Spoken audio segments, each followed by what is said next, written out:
Alors, on va commencer. Donc, comme Jean-Louis Santenon l'a bien dit, ce webinaire, comme je vous l'ai mis dans le chat, est consacré à Classroom niveau 2. Vous avez déjà eu un webinaire sur Classroom. Vous pouvez toujours le revoir, comme Jean-Louis vient de le signaler. Effectivement, un exemplaire de tous les webinaires ont été publiés. C'est-à-dire, quand il y a eu 2 sessions, on a choisi une et on l'a mis celle la plus complète forcément. Eh bien, je vous souhaite un bon webinaire. Mon rôle aujourd'hui est de suivre le chat, de signaler à Jean-Louis toute intervention de votre part ou toute volonté de prendre la parole ou toute question. Et voilà, à toi Jean-Louis. Très bien, c'est parti. Donc, on va refaire un petit tour d'horizon complet de l'outil Classroom. Alors, c'est un peu moins complexe peut-être que l'outil formulaire qu'on a vu hier. Donc, on va d'abord bien voir tous les éléments auxquels on peut avoir accès via la page d'accueil, hein, faire un panorama complet de tous ces éléments. On essaiera de vous donner des éléments, des conseils d'utilisation pour toutes ces fonctionnalités. On va reprendre un peu l'organisation du cours, notamment en faisant un focus plutôt sur la partie flux, la partie devoir. Vous aviez déjà vu dans ça avec Elias dans le précédent webinaire, il y a les tutos, il y a pas mal de choses. Et le flux, c'est vraiment un outil important dans la communication, dans l'organisation, dans les échanges. Donc peut-être que, en tout cas, dans les relations que j'ai eues avec certains d'entre vous depuis le début, vous n'avez peut-être pas pris la mesure encore de cette partie-là. Donc on va essayer de vous donner des exemples de mise en place. Et puis on fera rapidement un petit panorama aussi sur les paramétrages. Je voulais rappeler en préambule quand même, parce que ça peut être important, il y a une application Classroom que vos stagiaires peuvent installer sur leur téléphone, hein, quel qu'il soit, Android ou Apple, et ça fonctionne très bien. C'est-à-dire que même avec un téléphone, ils peuvent suivre, ils peuvent rédiger avec leur clavier dans les outils Google Docs que vous pouvez créer, ils peuvent répondre aux questionnaires, aux formulaires, ils peuvent même saisir avec leurs doigts manuellement, faire des petits commentaires en écrivant avec leurs doigts sur l'écran de leur smartphone. Ils peuvent s'enregistrer en vidéo. Donc, c'est aussi des pistes à exploiter hein, petit à petit. N'hésitez pas, vous aussi, à l'installer sur votre smartphone et à voir comment l'utiliser. Et ça peut être un outil intéressant aussi en complément. Alors, je vais lancer le partage d'écran.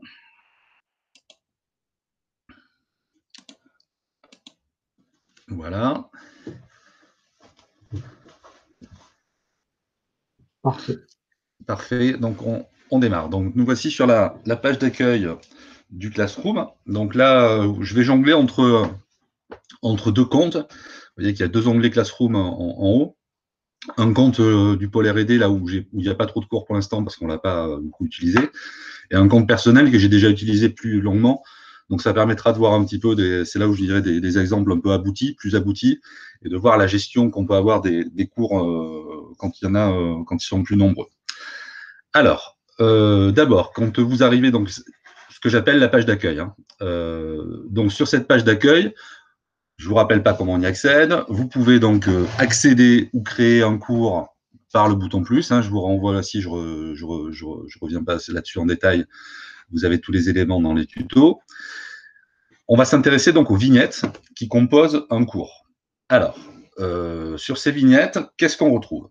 Donc ici, on va retrouver, vous voyez, toujours ce que s'appelle ce petit bouton, ces trois petits points qu'on retrouve régulièrement dans toutes les applications, hein, qui signifie qu'il y a des fonctionnalités supplémentaires. Donc, quand vous cliquez sur ces 3 petits points, sur la vignette, vous avez 4 possibilités qui permettent de déplacer, modifier, copier ou archiver le cours. Alors, déplacer, ça veut dire quoi? Ici, si je suis sur cette page d'accueil où il n'y a que 2 cours, ça ne me pose pas de difficulté. Mais si je bascule sur mon autre page, vous allez voir que petit à petit, vous pouvez avoir rapidement beaucoup de vignettes qui s'ajoutent. Ces vignettes, elles s'ajoutent dans l'ordre chronologique, c'est-à-dire la plus récente est en premier en haut à gauche, et la plus ancienne est en bas à droite. Donc ce bouton déplacer, il vous permet de, si vous voulez ici par exemple, remonter ce cours en haut de page, si vous aviez 3-4 lignes de vignettes, ça vous permet de venir le déplacer et voyez, le réorganiser. Donc si je veux le mettre en premier, je clique au début. Si je veux le mettre après, vous voyez, j'ai tous mes modules ici dans l'ordre. Donc, je peux venir le positionner soit après un des cours suivants, ou alors le ramener en tête. Donc, ça vous permet d'organiser un petit peu votre espace. Donc, ce bouton, il est important dans cette optique. Le deuxième bouton, modifier. Hein, donc, ça, c'est pour rentrer dans le cours et venir modifier les éléments liés à ce cours. Copier. Alors, à quoi ça peut servir de copier un cours? On le verra tout à l'heure parce qu'on va revenir là-dessus, ça aussi c'est un point important. Ce qui est intéressant avec cet outil, c'est la possibilité que vous avez, à chaque fois que vous créez une activité, un devoir, une documentation, une annonce, tout ce qu'on va voir dans un deuxième temps, on vous avait dit la dernière fois que tout ça en fait est immédiatement aggloméré dans une bibliothèque de ressources que vous constituez au fur et à mesure. Et ce qui est intéressant, vous l'avez dit aussi, c'est de pouvoir mutualiser votre bibliothèque personnelle avec des bibliothèques d'autres collègues qui travaillent sur les mêmes champs que vous. Alors comment? On vous avait dit que et certains l'ont déjà fait, vous pouvez inviter d'autres formateurs en tant qu'enseignants à participer à votre cours, et donc là, ils ont déjà accès. Mais vous pourriez vous dire, bon, moi j'ai un cours ici sur la radioprojection ou le CAP cuisine, j'ai envie de faire partager les activités que je crée à un de mes collègues formateurs qui pourra aller piocher dans le carnet qu'il veut, mais j'ai pas forcément envie qu'il soit affiché dans la liste des enseignants parce que mes stagiaires ne le connaissent pas, parce que, voilà, pour plein de raisons. Donc, à ce moment-là, vous pouvez copier un cours. Donc, c'est-à-dire que votre test cuisine, votre cours sur le CAP cuisine, quand il est terminé, vous pouvez en faire une copie. Donc, il va s'appeler copie de test 1. Vous pouvez mettre le nom que vous voulez. On retrouve la même logique que la dernière fois dans les renseignements qu'on peut indiquer. Vous copiez ce test, donc le temps que ça mouline. Et c'est cette copie sur laquelle vous allez inviter votre collègue. Ce qui fait que, voilà, j'ai cette copie. Vous pourrez, donc je vous le rappelle, si je l'ouvre, je vais dans les personnes, je vais pouvoir inviter un enseignant. Et donc là, je pourrais inviter un collègue. J'invite Elias, j'invite Catherine, j'invite Laure, j'invite Nadine, j'invite Nadège, peu importe. Et à ce moment-là, ils auront accès à toutes les activités que j'ai créées, mais ils vont pas même s'ils font des modifications sur mon cours, ça va rien changer pour mes stagiaires. Donc ça vous permet aussi d'avoir une sécurité, c'est-à-dire que vos collègues vont pas faire d'erreurs ou commettre d'erreurs par inadvertance en venant modifier des éléments de votre cours, et ils auront accès à tous ces éléments. Donc ça peut être intéressant de copier des cours. Mince, je me suis déconnecté. Ah, pardon, je reviens. Donc, ça peut être intéressant de copier des cours dans cette optique. D'accord? Et enfin, pardon, je me mélange les pinceaux. Le dernier menu, c'est archiver. Donc, archiver, à quoi ça sert aussi? Ça sert que quand vous avez beaucoup de cours là aussi qui sont présents sur votre page d'accueil, rapidement, là, ça va encore. Quand on a jusqu'à 7-8, ça va. Mais quand on commence à en avoir, on ne s'y retrouve plus. Donc là aussi, vous pouvez jongler en fonction des besoins, parce que selon un cours, ça va correspondre à un petit module, entre guillemets, pour nous, de formation, qui va correspondre à un nombre d'heures assez limité. Vous n'allez pas faire un cours qui va correspondre à 50 heures de formation. Donc l'idée, c'est de plutôt multiplier des petits cours de quelques heures qui vont correspondre à une thématique précise. Et à ce moment-là, vous pouvez archiver ces éléments de manière à ce qu'ils disparaissent temporairement de la page d'accueil. Ils sont rangés dans un tiroir à archives et vous pourrez, au fur et à mesure de vos besoins, en fonction de vos besoins, les réactiver sur votre page d'accueil ou les désactiver en les rangeant dans votre boîte à archives. Ça vous permettra de jongler, d'avoir toujours un espace de travail qui est relativement restreint. Donc, quand on archive, non, je vais revenir après. Il y a encore 2 petits boutons. Je vais revenir après sur cette, voir où atterrissent ces dossiers, ces cours, quand ils sont archivés. Et après, ensuite, en dehors, donc sur chaque vignette, en dehors des éléments de cours qu'on a, on a un accès direct, là, cette flèche, au carnet de notes. Alors, c'est un outil qui a été conçu prioritairement, je l'ai dit, on l'a déjà dit auparavant, pour le niveau scolaire. Hein, il est très utilisé dans des écoles élémentaires, dans des collèges. Donc, c'est vrai qu'il y a une dimension assez premier ou deuxième degré. Et donc, c'est vrai que cette notion de carnet de notes, elle n'est pas forcément intéressante pour nous, mais voilà, elle est présente quand même. Donc, ça, c'est un raccourci directement vers le carnet de notes. Et ici, je vous rappelle qu'on a un raccourci vers le test, le dossier du Drive. on vous l'avait dit la dernière fois, je vous le rappelle parce que c'est important. À chaque fois que vous créez un cours, automatiquement se crée dans le Drive un document, un dossier correspondant à ce cours. Donc, si j'ouvre le Drive, je vais essayer de prendre le Drive de Paul R&D. Voilà, je suis de mon côté. Donc, quand je suis sur mon Drive, ben, vous voyez que j'ai un dossier Classroom. Ce n'est pas moi qui l'ai créé, ce n'est pas nous qui l'avons créé, c'est automatiquement créé. Et si j'ouvre ce dossier Classroom, je vais retrouver mes sous-dossiers avec les différents cours. Alors ça, c'est excessivement important. Pourquoi? On va faire la relation avec, si vous avez suivi ou vu tous les éléments qu'on a indiqués concernant la traçabilité.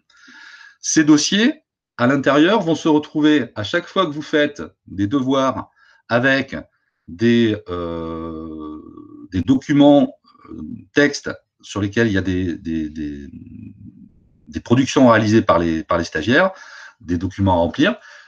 Tous les documents vont venir se positionner ici. Alors, je ne suis pas sûr qu'on en ait dans nos éléments, mais si je reprends, là, je vais changer de drive, je vais aller sur mon drive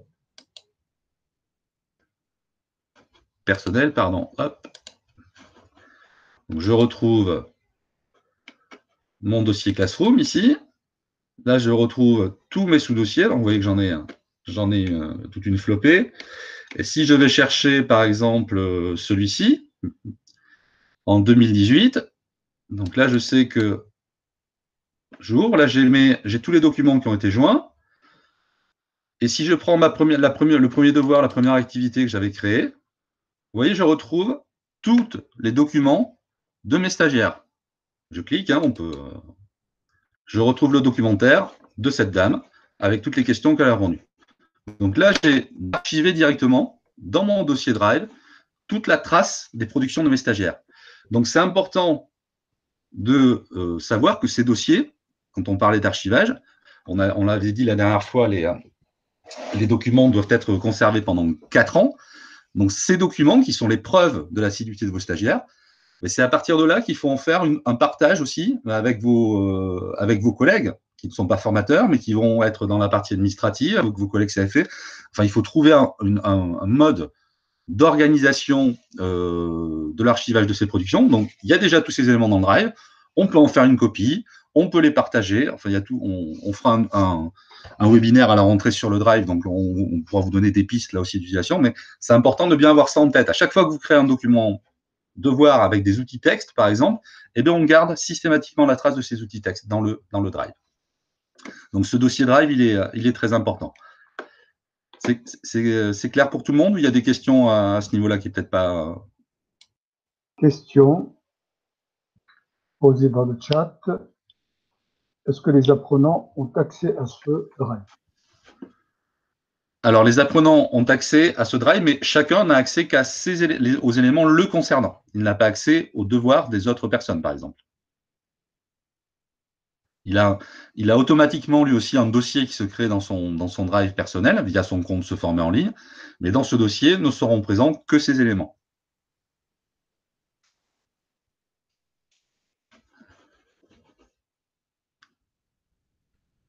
D'autres questions?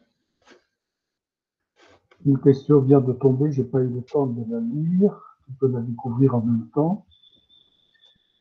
Madame Potier, j'ai visiblement depuis quelques jours un problème d'authentification sur ma boîte mail et depuis je n'ai plus les cours que j'avais créés sur la page d'accueil, ni les productions des élèves, ni sur le Drive, du coup c'est où? Madame Potier, il faut qu'on regarde de plus près, on ne peut pas vous répondre à la volée. Donc vous pouvez rester en fin de webinaire, on essaiera de trouver la solution. Alors, il y a quand même un point important pour vous tous, parce que sur les différentes relations que j'ai pu avoir avec des formateurs depuis le premier webinaire, c'est un peu… Alors, vous voyez que je vous donne un mauvais exemple, puisque je suis en train de jongler entre plusieurs comptes sur mon navigateur, mais c'est parce que j'ai un petit peu l'habitude de le faire, et que j'arrive à bien me repérer. Mais pour ceux qui n'ont pas encore l'habitude, c'est souvent ce type de problème est souvent lié au fait que vous avez plusieurs comptes configurés ou ouverts en même temps sur votre navigateur Et vous voyez qu'à chaque fois, on a un témoin pour savoir, ici, je reconnais que je suis dans le drive de Jean-Louis Santonneau, dans mon drive personnel, parce que j'ai ma petite photo que j'ai intégrée. Mais vous avez au moins une initiale ou quelque chose, une couleur qui est attribuée. Et si je bascule sur l'autre onglet, je vois ici mon témoin, je suis bien sur le polaire aidé. Donc, il faut être très attentif à ces repères pour être sûr que vous soyez dans le bon compte. Parce que souvent, effectivement, vous pensez être… vous avez ouvert votre boîte mail Greta CFA, vous cliquez sur Drive, mais comme il y a un autre compte personnel ou un autre compte qui est ouvert par un autre membre de la famille éventuellement, ben en fait, vous basculez sur un autre compte. Et si vous ne faites pas attention à ces repères, vous avez l'impression que vous l'avez bien lancé depuis le bon endroit parce que vous étiez sur votre compte mail Greta CFA, mais il ne va pas forcément l'ouvrir avec le bon compte. Donc, quand il y a… Méfiez-vous au départ. Moi, ce que je vous conseille dans un premier temps, vous voyez, quand on clique sur ce bouton à droite, on peut déconnecter tous les comptes qui sont présents sur le navigateur. Moi, je vous conseille de faire ça, de déconnecter tous les comptes et de ne travailler qu'à partir du compte Greta CFA. Et quand vous avez fini, pareil, vous cliquez en haut et vous vous déconnectez. Ça évite de vous mélanger quand vous n'avez pas trop l'habitude de vous repérer entre les différents comptes. Ça évite de vous mélanger un petit peu les pinceaux entre ces différents éléments. Et parce qu'il n'y a rien qui disparaît quand vous créez des choses, mais c'est que vous êtes au mauvais endroit ou que vous pensiez les avoir créées à un endroit et quand vous allez les chercher, elles ne sont pas au même endroit. Donc ça, c'est important. Et l'autre, effectivement, je vois Angélique, là, j'ai vu la petite vignette apparaître. On le répète à nouveau, utilisez prioritairement le navigateur Chrome plutôt que les autres navigateurs. Ça fonctionnera mieux aussi. Il y a des petits blocages que vous pourriez éviter en utilisant le navigateur Chrome, des petits dysfonctionnements.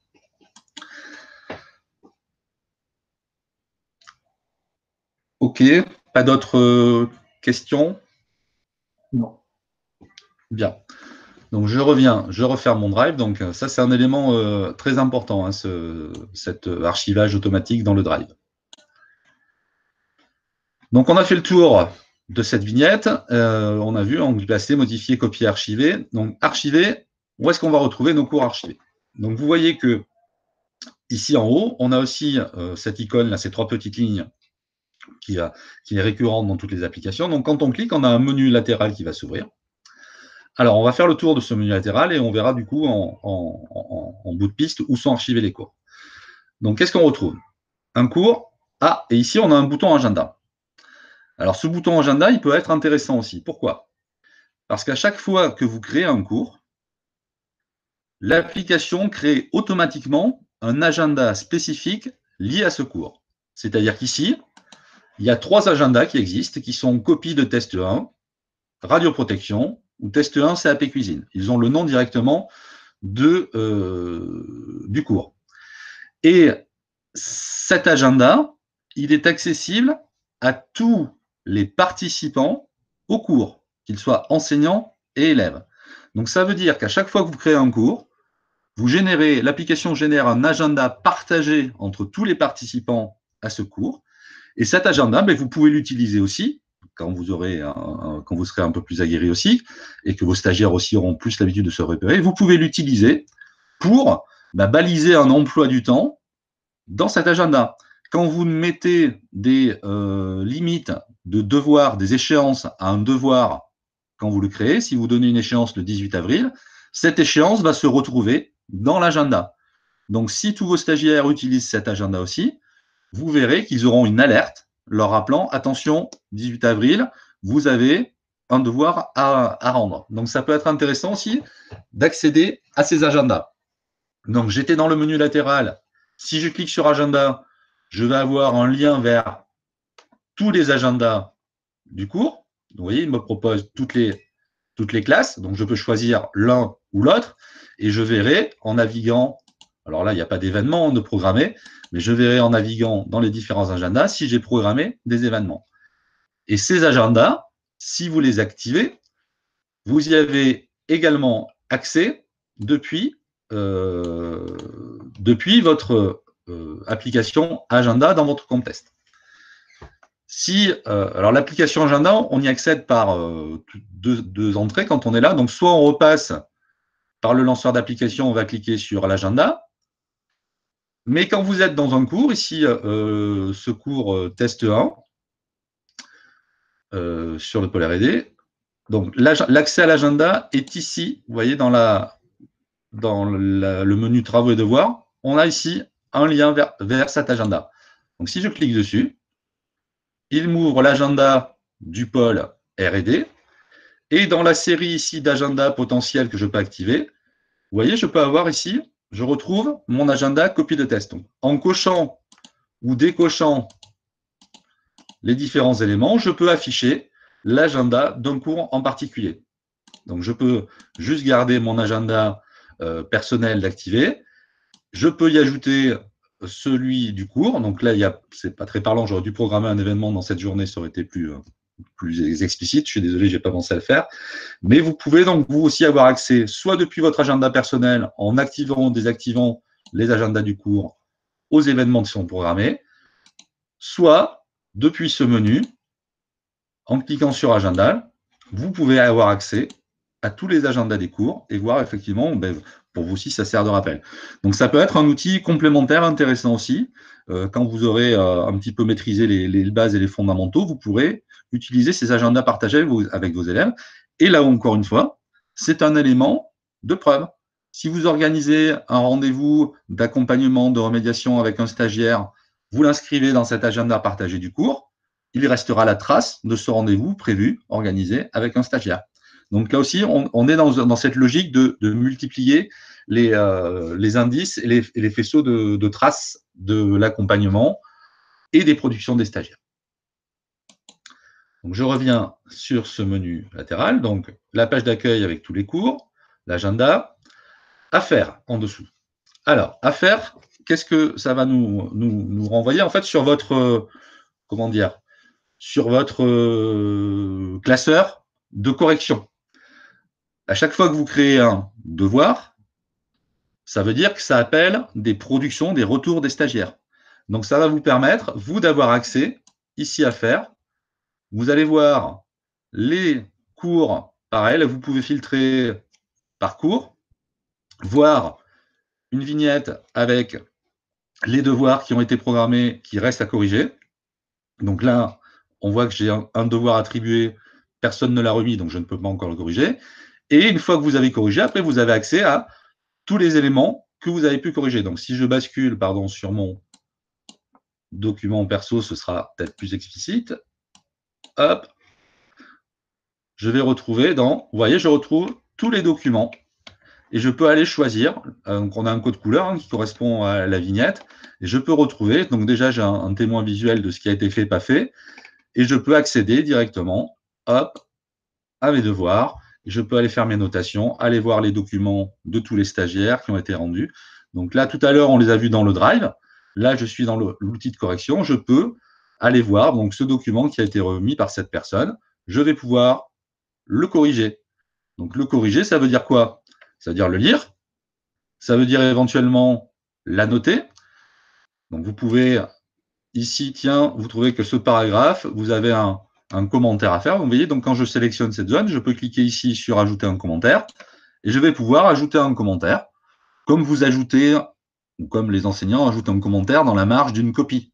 Donc de la même manière, hein, vous êtes dans ce système. Et vous pouvez faire ça, donc je vais pas le dérouler jusqu'au bout, mais donc vous pouvez faire ça à l'envie, éventuellement mettre une note, éventuellement ensuite ajouter une appréciation globale sur le travail qui a été fait par le stagiaire. Et comme le stagiaire vous a remis son devoir, vous allez lui rendre. Donc, en cliquant sur rendre, ça va renvoyer une notification à la personne, lui indiquant, donc il pourra ouvrir son document, il verra tous les commentaires que vous avez proposés, il verra, le cas échéant, sa note, et il verra l'appréciation globale qu'il lui avait donnée. Et à partir de là, on peut, c'est ce qui peut être intéressant dans l'outil, on peut initier un système de navette, d'aller-retour. Il vous l'a remis, il n'avait plus la main sur le document. Vous lui avez rendu, il récupère la main sur ce document, il peut faire des modifications, il peut le compléter et il peut vous le remettre à nouveau. Et vous pouvez éventuellement à nouveau le corriger, le réévaluer, rajouter des commentaires. Et donc, vous pouvez enclencher ce système de navette et on retrouvera tout l'historique de ces échanges aussi avec vos stagiaires dans l'historique du document. Donc tout ça, c'est des outils, là aussi, de trace et puis d'échange avec vos stagiaires. Donc cet outil que vous retrouvez par le bandeau à faire vous ramène donc vers tous vos devoirs. J'ai une question, si je peux. Donc, il me semble que j'ai fait ce que tu disais, si ce n'est que les élèves. Alors, moi, je voyais tous les commentaires que j'ai pu faire sur le contenu. Et en fait, quand je l'ai publié à l'élève concerné, il n'a pas réussi à voir ce que j'avais pu lui écrire. Donc, du coup, il a fallu que je lui envoie par un autre biais. Alors là aussi, hein, c'est difficile de répondre sans voir exactement ce qui s'est passé. Est-ce que tu es sûr déjà d'avoir créé un document? Parce que là, ce que je vous montre, hein, vous voyez qu'on est sur un document Google Doc. Hein. On n'est pas sur un document Word. On est par la création de notre document. Si vous utilisez un document Word, il y a des commentaires qui vont s'insérer dans la visionneuse, mais ça peut être peut-être une problématique. Je ne sais pas, hein, mais il faudrait qu'on puisse prendre un temps pour Nadine, pour regarder ensemble et que je vois l'origine du problème. Mais si vous utilisez bien un Google Doc, le document est nominatif, c'est celui de l'élève. Là, c'est celui de cette personne. Je travaille dessus. Il aura accès à tous les éléments que j'aurai indiqués. Il n'y a pas de… Enfin, normalement, il n'y a pas de difficulté. Donc, à voir si c'est d'où vient la problématique. Donc, soit c'est le document original qui n'est pas le bon, ou alors c'est peut-être que si le stagiaire n'est pas avec un compte Gmail, je ne sais pas, se former en ligne, je ne sais pas. Il y a quelques points à vérifier. D'accord. Bon, je vais regarder moi de mon côté, puis je reviendrai éventuellement vers toi pour comprendre. Pas de souci. Oui, je pose une question. Oui. Oui, Rocco Bova. À l'instar du document qu'on a vu hier, évaluation, où l'apprenti ne pouvait pas remodifier son document. Là, les devoirs, il peut les renvoyer, les modifier, etc. C'est bien ça. Alors hier, vous parlez du formulaire, donc ce qu'on avait. Oui, c'est ça. Qu'on avait pris comme exemple une évaluation. Oui. Lorsqu'il avait eu la correction, l'apprenti ne peut plus modifier le document. Alors, vous vous souvenez peut-être que hier, il y avait dans les paramétrages du formulaire, on avait vu qu'il y avait une proposition, c'est-à-dire que donc une fois qu'il a obtenu sa note et qu'il a vu les corrections, il ne peut pas corriger ce premier formulaire. Oui. Mais hier, dans les paramétrages, on avait vu qu'on pouvait soit limiter à une seule réponse par participant, soit autoriser plusieurs réponses. Donc, en fonction du paramétrage que vous avez fait, on pourrait, donc, c'est pas le premier questionnaire auquel il a répondu qui va modifier, mais en fonction du résultat qu'il a eu et en fonction des retours que vous avez faits, si vous l'autorisez à répondre à nouveau au questionnaire, il peut faire une autre tentative à partir d'un nouveau questionnaire vierge. Ah oui, c'est vrai. Voilà, si je suis clair. Et par contre, là, oui, effectivement, c'est un document. Et ce document, si vous le souhaitez, alors on n'est pas obligé de le faire, mais on peut initier ce système de navette et d'aller-retour formateur-stagiaire à l'envie. Donc, on peut le voir aussi en dehors d'une évaluation s'il y a des rapports de stage, par exemple, à faire. Vous pouvez créer un document qui est déjà un peu préformé avec les différentes rubriques minimales à renseigner. Le stagiaire, vous lui donnez une date d'échéance, vous lui dites voilà, pour le 15 avril, il faut que tu m'aies rendu la première mouture de ton rapport de stage. Vous allez l'ouvrir, vous allez lui dire alors attention, alors là déjà il y a attention à l'orthographe, attention à la syntaxe, là il manque telle partie, là tu aurais dû plutôt présenter ça sous cet angle, ou là c'est super, mais mets-le plus en valeur ce que tu as fait, et vous lui redonnez la main pour à nouveau compléter ce document. Et pareil, vous le remettez. Donc vous pouvez l'utiliser comme ça aussi. Et cet outil commentaire, c'est-à-dire que soit vous pouvez vous-même venir, ici c'est le document de la personne, je peux directement venir saisir des éléments. Vous voyez que ça s'ajoute ici avec une couleur de police spécifique. Mais quand vous créez un commentaire, vous voyez qu'ici, on peut initier, si j'envoie un élément, alors je ne vais pas le faire parce que c'est quelqu'un qui a sûrement accès encore à son compte, mais on peut avoir un fil de chat, c'est-à-dire qu'une fois que moi j'ai cliqué sur mon commentaire, le stagiaire, lorsqu'il le lit, il peut cliquer dessus et il peut répondre. Donc en fait, cet outil-là devient un fil de chat intégré lié au document. Et ce fil de chat, on en garde aussi la trace. Donc là aussi, ça peut être un élément dans l'accompagnement que vous avez avec vos stagiaires.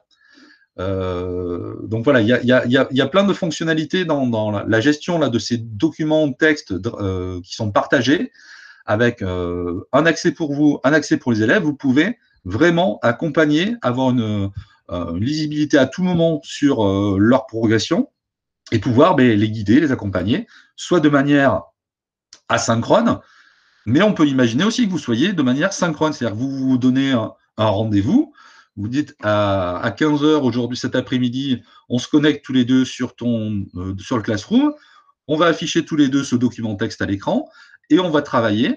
Tu vas faire des choses, je vais te mettre des commentaires, ou alors je suis au téléphone en même temps et je te guide dans ta progression. Vous pouvez interagir aussi en direct avec vos stagiaires.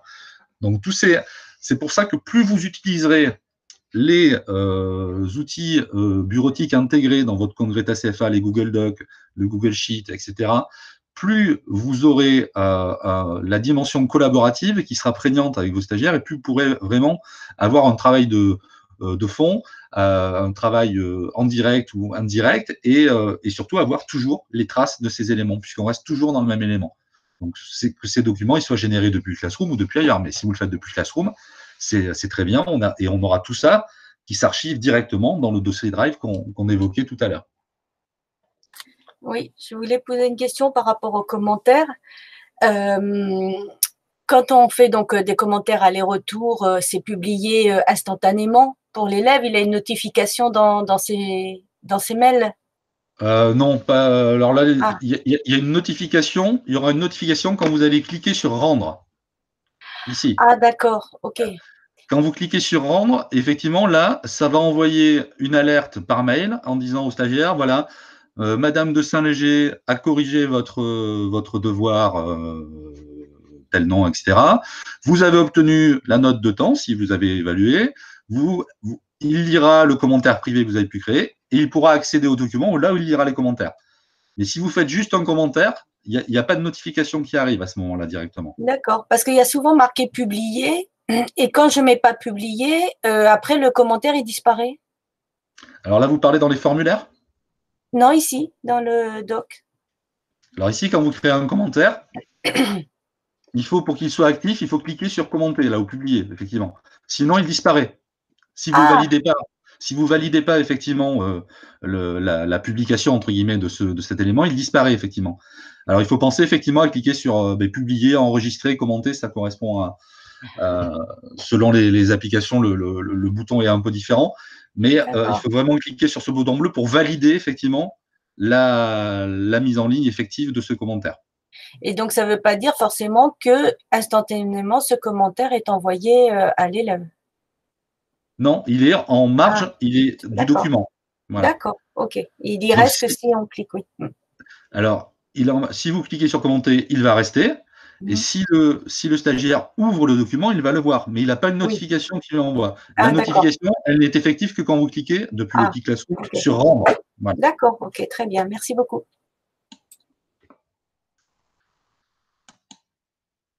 Donc, je reviens ici.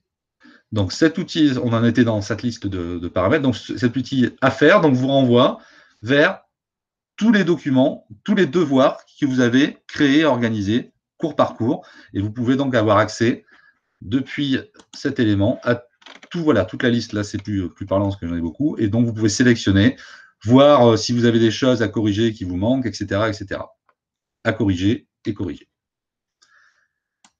Donc, je reviens sur le menu général. Donc, en dessous, là, dans ce menu, on retrouve la liste là, de tous vos vignettes. Donc, c'est un petit raccourci. Ça vous évite à chaque fois, plutôt que de revenir sur la page de cours, de retrouver toutes vos vignettes, vous pouvez directement y accéder, y compris quand vous êtes dans un cours. Vous pouvez, en activant le menu latéral, ici, basculer sur un autre cours éventuellement. Hop. Vous voyez qu'ici, on retrouve deux niveaux. Vous savez, on a vu que dans ces classrooms, vous pouvez être vous avez pu soit créer un cours ou rejoindre un cours. Donc, soit vous avez le statut d'enseignant dans un cours, ou dans un cours créé par Molet, ou soit vous avez un statut de stagiaire. Donc là, si on voit les deux niveaux, c'est parce que ici, dans Affaires, on voit ce que j'ai à faire en tant qu'enseignant. Et là, on aussi, pour les besoins des différentes formations au tuto, on s'est inscrit aussi avec ses comptes en tant qu'élève. Donc là aussi, on a un onglet à faire. Ça signifie quoi? Ça signifie que vous allez voir cette partie avec les corrections des copies que vous avez à faire, mais vous, ici, les stagiaires sur le côté, ils retrouvent ce menu avec un rappel des différents devoirs qu'ils ont à faire. Ils savent qu'ici, en radioprotection physique, il y a un devoir qui les attend. Donc là aussi, ils ont dans ce menu latéral une lisibilité sur les documents qu'ils ont ou les devoirs qu'ils ont les activités qu'ils ont à réaliser dans les différents cours auxquels ils sont inscrits. Et enfin, on arrive aux deux derniers boutons, donc cours archivés. Donc, c'est ici que vont venir, dans ce tiroir, que vont venir se ranger les cours que vous archivez. Tout à l'heure, je vous disais effectivement, mais quand on veut faire un peu de ménage sur sa page d'accueil, on peut archiver des cours. Donc, vous vous souvenez, si je reviens juste pour vous montrer, que ce soit dans le drive, et je vais aller pas dans le drive, dans mon drive personnel. Donc, je suis dans mon drive personnel. Vous voyez que quand j'ouvre mon dossier Classroom, vous voyez que j'ai, je ne sais pas, une quarantaine, une cinquantaine, peut-être plus. Voilà, tout ça, c'est les cours que j'ai créés, auxquels j'ai participé. Donc, si j'avais tout ça sur ma page d'accueil, effectivement, je ne m'y retrouverais pas. Donc, j'en ai archivé une grande partie. Archivé, ça veut dire qu'on les met juste dans un tiroir. Ils ne sont pas sur la page d'accueil, mais par contre, ils n'ont pas disparu. Et donc, si vous cliquez sur ce bouton archiver, cours archivé, je vais avoir ici, donc je le fais sur ce compte-là, j'ai accès donc à une autre page. Vous voyez que les vignettes sont légèrement hachurées pour qu'on perçoive bien qu'on est dans cet outil. Et là, je retrouve tous les cours qui sont rangés.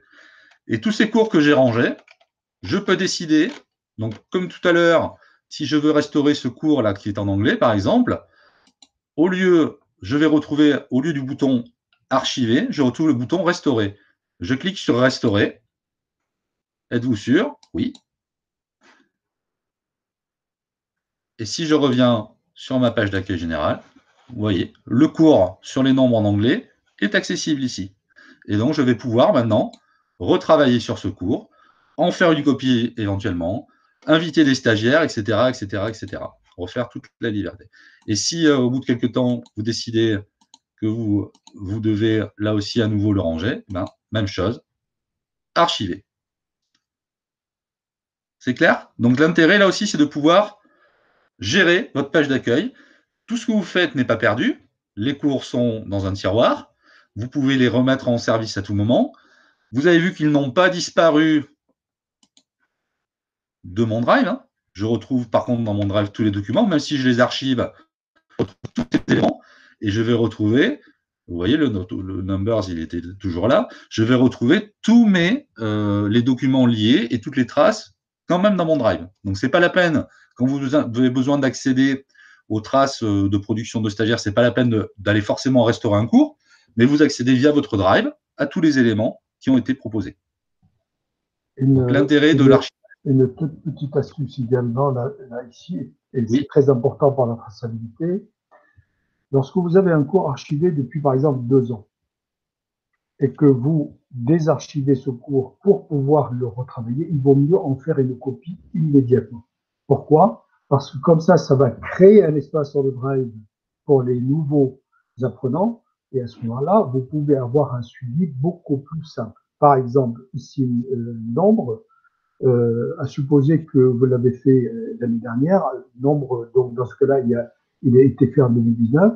Quand vous faites donc copier ce cours, vous l'appelez nombre, par exemple, 2020. Et puis, et ainsi de suite. Ça permettrait à ceux qui doivent en attester auprès des clients, etc., de trouver plus facilement la traçabilité. Oui, Elias a raison, c'est important de faire des cours par groupe, par promotion, ou par groupe, par classe, etc. Faites des cours dédiés à chaque fois, faites pas un seul cours sur lequel vous allez inscrire au fur et à mesure tous les ans toutes les personnes, mais c'est vrai que c'est vous faites une copie, donc là on voit qu'elle est en train de se générer, et sur cette copie nombre 2020, s'il veut bien accélérer le processus, voilà, on va pouvoir repartir de zéro et inscrire de nouveaux élèves. S'il y a des élèves qui restent, donc on verra après, hein, mais on peut retirer ces personnes, on les supprime, et on repart à zéro avec une nouvelle classe, un nouveau groupe classe. Donc c'est vrai que c'est important de pouvoir utiliser ce système de copie des cours. N'hésitez pas à le faire, hein, dans la mesure où, encore une fois, je le répète, hein, vous n'êtes pas limité en capacité de stockage. Vous avez un drive qui est illimité aussi en capacité de stockage. Vous avez un dossier pour un tiroir pour pouvoir archiver. Donc, n'hésitez pas à multiplier le nombre de copies. Et par contre, voilà, nommez-les de manière la plus parlante pour vous, ou repérante en tout cas, pour vous et vos collègues en termes de suivi d'administration, pour que vous puissiez avoir accès rapidement. Après, quand vous cherchez un élément, vous savez que le cours, c'était Numbers, c'était en 2020, c'était la classe de BTS hôtellerie ou tourisme, je ne sais quoi, enfin, peu importe. Hein, mais c'est vrai que c'est important de jongler avec tous ces éléments. Un donc voilà. Également, donc Philippe, tu dis justement la meilleure des stratégies, c'est un cours, une classe. C'est vous qui voyez, c'est effectivement pour le suivi. Puisque vous n'êtes pas limité, puisque vous n'êtes, etc., vous pouvez créer des espaces dans lesquels vous mettez tous les cours pour une promotion quelconque, que ce soit vous, que ce soit vos collègues. Donc vous pouvez, Jean-Louis va dérouler, de toute façon, on va voir comment on peut mutualiser et comment on peut logiquement faire en sorte que les choses soient plus simples pour ceux qui doivent en produire éventuellement des attestations diverses et variées. Oui, c'est vrai que la meilleure stratégie, ce sera la vôtre. Hein. C'est-à-dire que c'est en fonction de vos besoins et de ce qui vous semble le plus pertinent par rapport à votre gestion. Tout est possible. Hein. On va le revoir après, mais à l'intérieur d'un cours, on peut faire comment on peut individualiser ou proposer des activités qui sont sur des sous-groupes, des choses comme ça.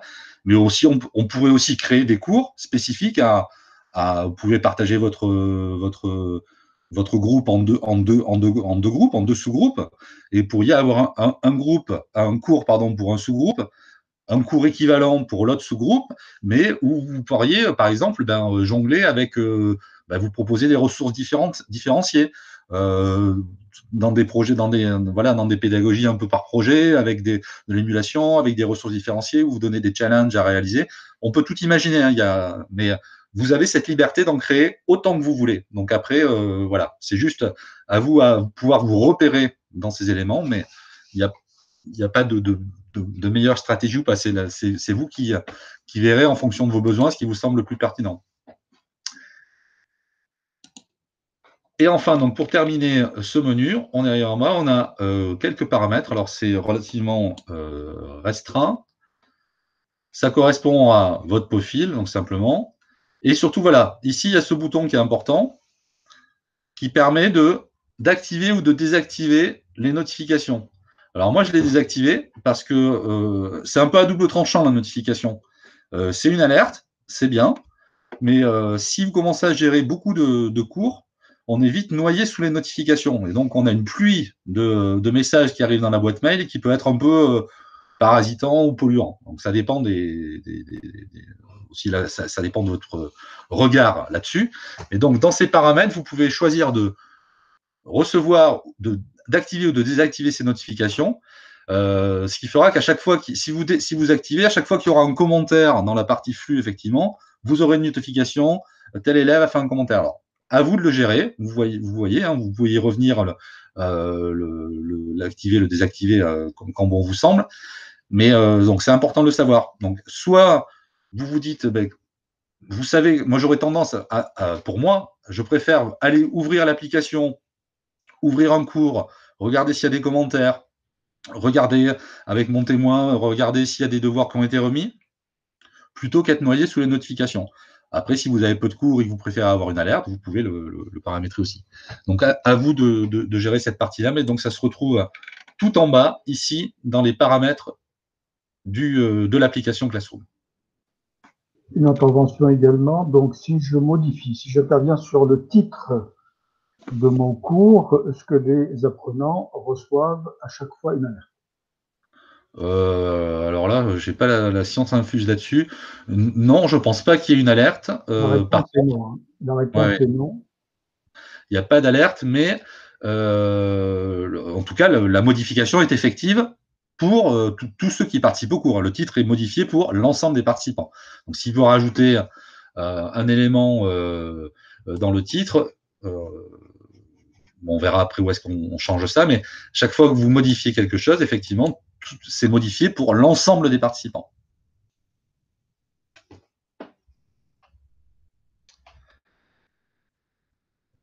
C'est bon pour cette partie. On a fait le tour de la page d'accueil. Vous voyez, c'est relativement restreint. Mais il y avait quelques éléments que vous n'aviez peut-être pas observés. Pas d'autres questions? Donc, on va enchaîner avec ce qui se passe à l'intérieur du cours, une fois qu'on est dans le cours. Alors, ici, on va voir d'abord le premier bandeau. Donc, on retrouve les éléments que vous avez créés. Donc, vous avez vu, vous vous souvenez, quand on crée un cours, si je le refais depuis l'autre côté, quand on crée un cours, vous mettez le nom du cours, la section, l'objet. Bon, la salle, ça n'a pas forcément d'intérêt, mais vous donnez des éléments de contextualisation. Ces éléments, on les retrouve dans ce bandeau. Donc, le nom, la section. Et vous voyez ici, il y a une petite flèche. Voilà, si je mets un objet au cours, là, j'ai pris l'exemple de la cuisine, les liaisons froides, on peut l'activer, vous voyez, avec cette petite flèche qui est un peu discrète, mais donc voilà, si vous demandiez, quand je remplis l'objet, je ne vois pas où on le retrouve, c'est ici. Cette petite image, donc vous pouvez la modifier, donc en cliquant sur sélectionner le thème, et vous allez avoir voilà, une série de thématiques proposées. Hop.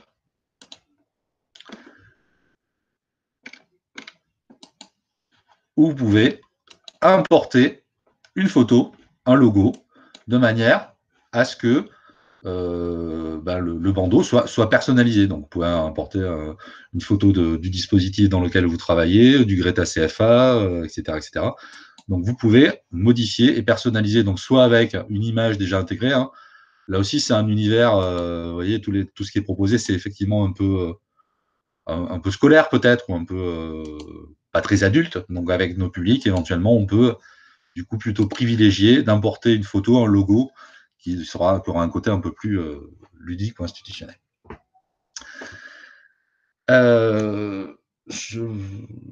Voilà. Donc, on retrouve, vous l'avez dit. Pardon. Je pensais que tu prenais une respiration.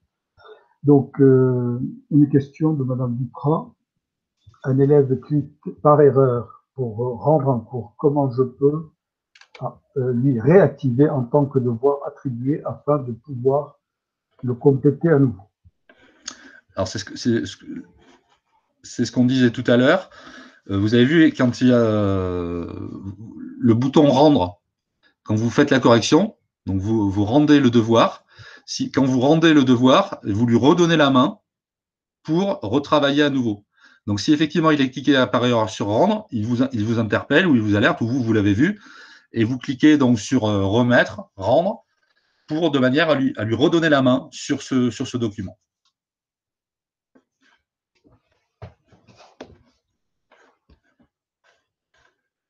C'était juste un merci. Merci. Donc, oui, on était donc dans ce bandeau. Donc, on retrouve le titre, on retrouve le code, vous l'avez vu, mais j'imagine que la plupart d'entre vous, vous avez peut-être privilégié l'invitation des personnes, des participants par le biais des mails se former en ligne. Mais il y a toujours le code du cours qui permet d'accéder avec ce code que vous transmettez à quelqu'un. Donc, je vous rappelle que ne peuvent accéder à un Classroom que des personnes qui sont titulaires d'un compte Gmail. Donc, G Suite de préférence. se former en ligne ou les autres extensions qui ont été intégrées dans l'application selon les dispositifs où vous travaillez. Mais, et pour vous, Greta CFA, un compte Gmail perso, pour l'instant, on a autorisé l'accès temporairement le temps de la situation actuelle pour permettre plus de fluidité dans les échanges, mais on va fermer cet accès, cette possibilité d'accéder avec un compte personnel, parce que là, du coup, on n'est plus en termes de protection des données, en termes de réglementation, on n'est plus dans les clous. Donc, il faut vraiment privilégier, on le répète, l'utilisation des comptes institutionnels.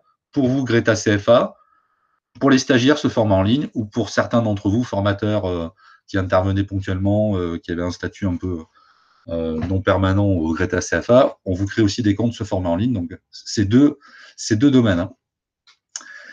Alors, ici, cette page de flux. Alors, je voulais insister un peu dessus parce que peut-être que vous n'avez pas pris la mesure de à quoi elle sert. C'est vraiment... vous voyez que quand on se connecte au cours, on arrive directement sur cette page. Alors, pour ceux qui utilisent ou qui auraient pu utiliser Facebook, c'est l'équivalent du mur d'actualité ou du mur Facebook que vous retrouvez.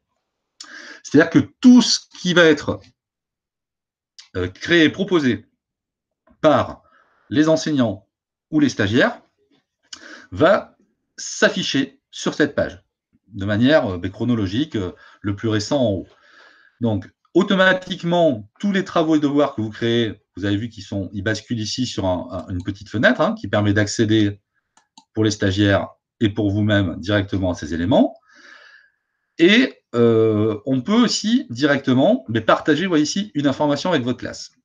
Alors, quand on clique sur partager une information, on retrouve tous les éléments. Je peux saisir du texte, je peux ajouter un document, drive, un lien, un fichier, une vidéo YouTube, tout ce qu'on a retrouvé.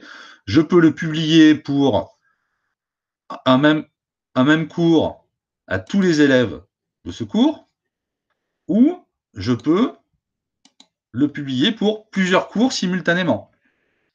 Ce qu'on disait tout à l'heure, si vous avez plusieurs groupes, vous travaillez, par exemple, je dis, vous êtes prof d'anglais, formateur en anglais, vous travaillez sur les nombres, où on était tout à l'heure, vous avez créé plusieurs copies de ce cours sur les nombres, avec plusieurs classes différentes, plusieurs sections de BTS différentes.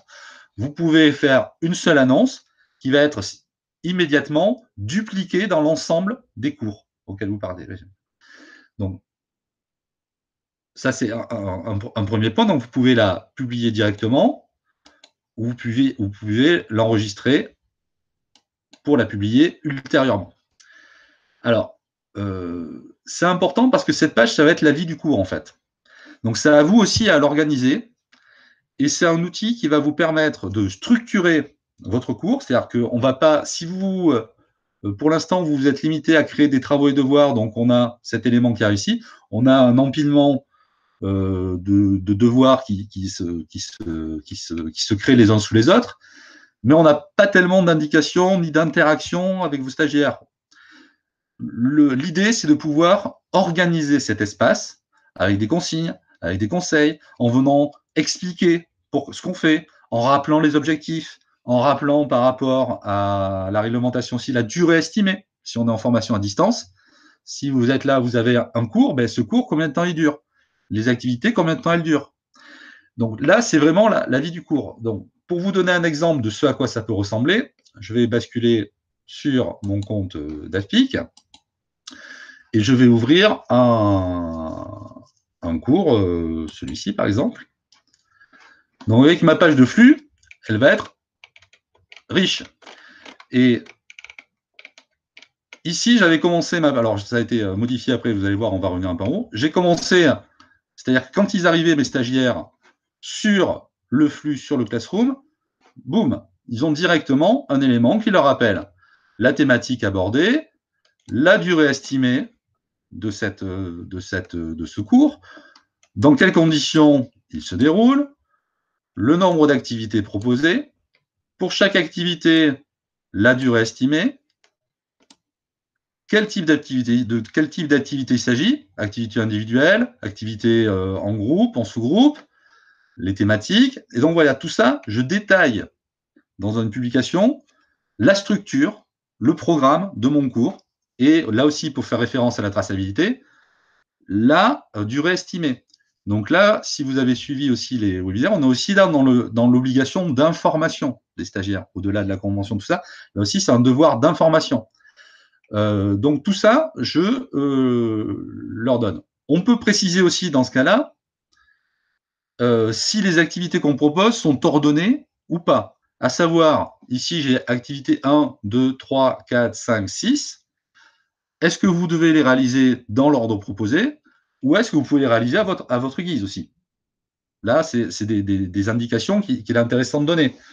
Ici, ce que j'avais indiqué, c'est que, alors en complément de cet élément, on avait associé un temps de classe virtuelle, un temps de visio, comme on est en train de le faire actuellement. Donc l'indication, c'était que ils pouvaient s'organiser dans la gestion de leur cours à leur guise.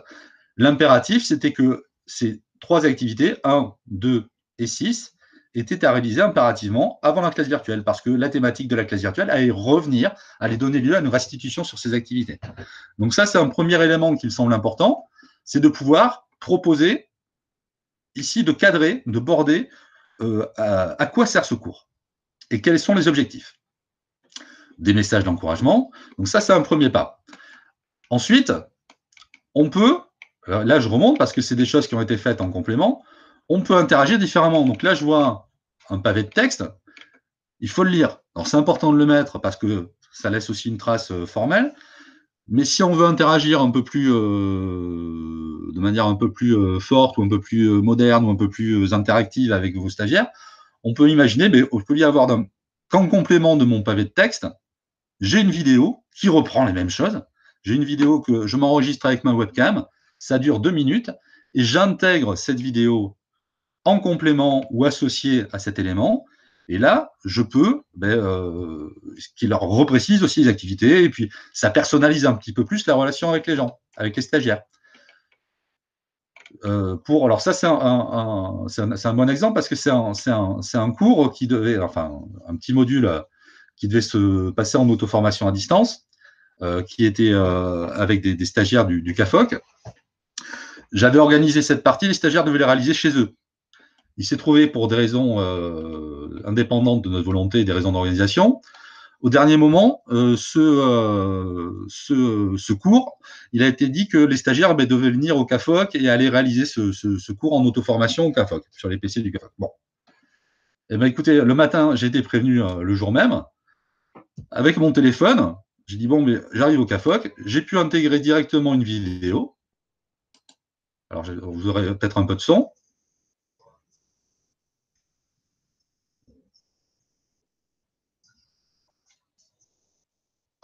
Pas de son. Donc voilà, je ne vais pas dérouler en entier. Mais l'idée, c'est que voilà, je le crée directement, j'interagis. Je leur dis, écoutez, bonjour, bienvenue, c'est l'heure, moi je suis là, vous êtes connectés aujourd'hui, vous devez réaliser, je suis disponible pour vous aider si vous avez un problème, n'hésitez pas à interagir, etc. etc. Donc là, c'est vraiment, ce flux, il sert à ça, il sert à créer, à aller au-delà de simplement la mise à disposition des activités et des contenus, il sert à créer des interactions et du lien avec vos stagiaires. Et c'est ce qui est fondamental. Alors hier, on a eu avec Elias, on a été destinataire, les collègues du lycée hôtelier de Talence, qui ont mis en place des classrooms notamment et d'autres éléments comme ça depuis le début du Covid. Là, on fait une enquête auprès des stagiaires. Ils ont fait un formulaire, ce qu'on a vu hier, en leur demandant comment ce qui était bien, ce qui était moins bien. Et on a vu, c'est intéressant parce que ce qui est saillant et ce qui leur manque, ils disent ça, c'est les interactions, c'est les contacts avec mes collègues, c'est les contacts avec le formateur. Et ça, ce sont des outils pour créer du contact. Quand on rentre dans cette dynamique de formation à distance, ce qui est primordial, c'est de créer du lien entre vous et les stagiaires et de créer du lien entre les stagiaires. Et donc, plus vous allez être en mesure d'utiliser ce type d'outil, de rapidement faire une petite vidéo avec votre téléphone, avec votre webcam, de la poster, de créer des commentaires, d'interpeller directement les stagiaires en leur disant « Hop, je viens de voir ton document, là. Je t'ai mis un commentaire dans la marche, va voir parce que ça, il me semble que tu ne pars pas sur la bonne piste ou quoi ». Plus vous utiliserez ces outils, plus vous serez performant, entre guillemets, dans l'accompagnement et dans la dynamique qui se crée autour de l'utilisation de ce groupe.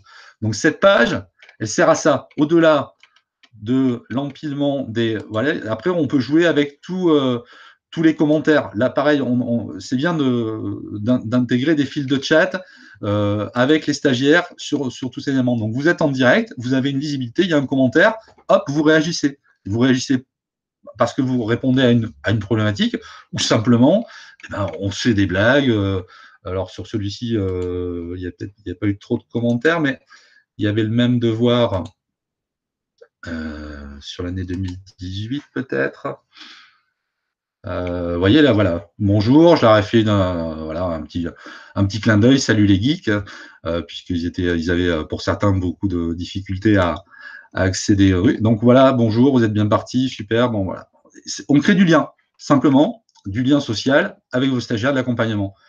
Donc là, vous voyez, tout à l'heure, je vous le montrais. Donc, en complément de la présentation ici sur les activités, il y avait exactement la même vidéo qui présentait, c'est la même chose, hein, mais simplement, il y a les deux. Il y a le texte qui est une trace, et puis il y a la vidéo qui est un peu plus sympa pour interagir avec les participants. Donc cet outil flux, il est important dans toute cette logique. Au-delà, vous voyez là, il y avait une vidéo que je leur proposais sur une thématique de la classe renversée. Hein, je ne sais pas si vous avez déjà entendu Monsieur Caillez là, qui a développé un peu ce concept. Voilà, on peut interagir sur tout ça. Et là, voilà, on le fait en direct. Ils sont sur leur classroom, ils font leur lien, puis moi, je jette un œil, je peux faire autre chose, et puis en même temps, je jette un œil de temps en temps sur le chat et je leur réponds. Donc voilà. Chers collègues, là, ce que Jean-Louis vous présente, c'est véritablement on va dire comme on l'a dit hier, certains parmi vous étaient là hier, il faut vraiment dissocier les notions. Quand vous êtes dans une période exceptionnelle comme celle-ci, vous mettez à disposition des apprenants des contenus pédagogiques en ligne, vous êtes obligé de faire ce qu'on appelle de l'activité sociale. Ce que les flux ici permettent, les activités sociales permettent les interactions entre les apprenants et les formateurs. Il faut bien différencier que lorsque vous mettez simplement en présentiel enrichi et augmenté, ça veut dire que vous êtes dans une classe avec des apprenants et vous mettez à leur disposition des ressources en ligne sur Classroom, sur Ygreta, sur Padlet, sur autre chose, et bien dans ce cas-là, les interactions se font véritablement dans la classe. Vous n'êtes pas, à moins que vous ayez mis un forum, quelque chose en place. De l'autre côté, lorsqu'on conçoit des parcours hybrides, ça veut dire une partie se passe en distanciel et c'est le Greta CFA, dans son catalogue, de plus en plus, il va avoir des modalités de mise à disposition des formations, soit en présentiel, soit en hybridation, une partie distancielle, une partie présentielle, soit totalement distancielle. Mais cette notion-là, elle est pas très bonne pour le Greta CFA, parce que les forces, les lieux et les formateurs, c'est une des forces de Greta CFA qu'il faudrait qu'ils conservent bien longtemps. Donc, vous êtes nommé, hein, puisqu'on parle d'emploi du temps, on parle des missions, vous êtes nommé comme, entre guillemets, tuteur. En plus d'être concepteur, vous êtes nommé tuteur pour suivre les stagiaires. Ça veut dire que c'est dans vos missions. Et cet outil-là vous simplifie grandement la vie, puisque à partir d'un seul endroit, vous pouvez interagir, vous pouvez annoter, noter les devoirs, vous pouvez véritablement rajouter du contenu qui permettent la continuité pédagogique dans le sens prévenir les décrochages des apprenants, et ainsi de suite. Soit avec une personne, soit avec tout le monde, soit… Mais ça, on l'a déjà. Donc, faites véritablement attention à toutes ces notions et où se passe le suivi.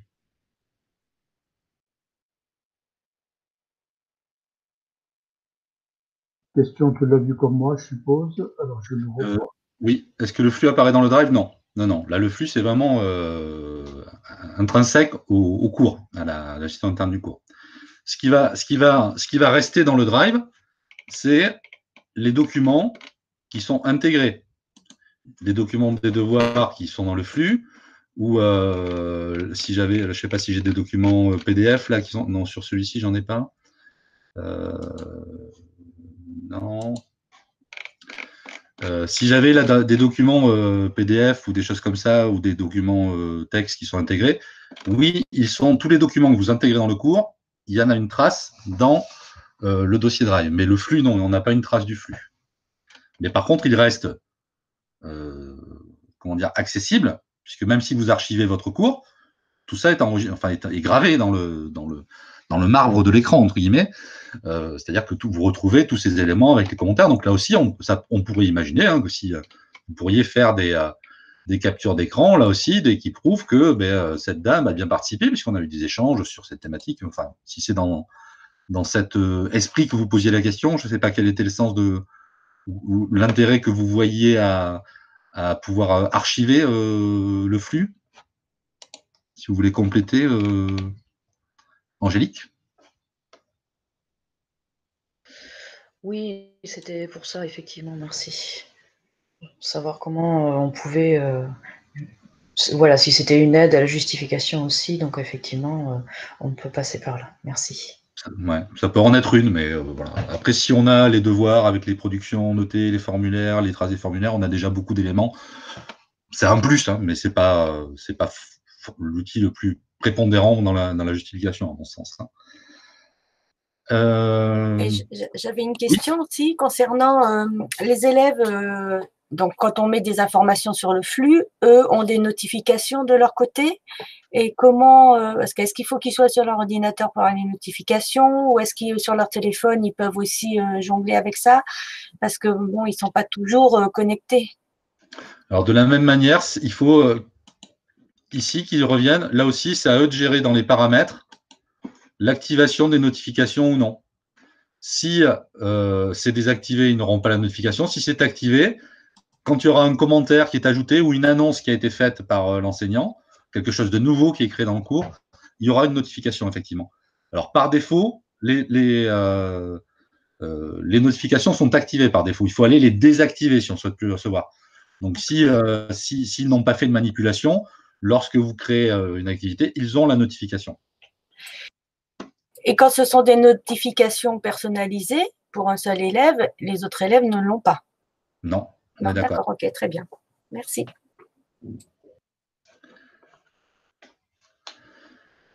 Donc tout à l'heure, je vous montrais, je vous disais effectivement qu'on peut créer ça pour plusieurs cours simultanément. Alors c'est peut-être plus parlant avec ce compte-là. Donc si je peux créer une annonce, vous voyez ici, je peux venir sélectionner plusieurs cours. Hein. Je pourrais le faire sur 10 cours simultanément si je le souhaite.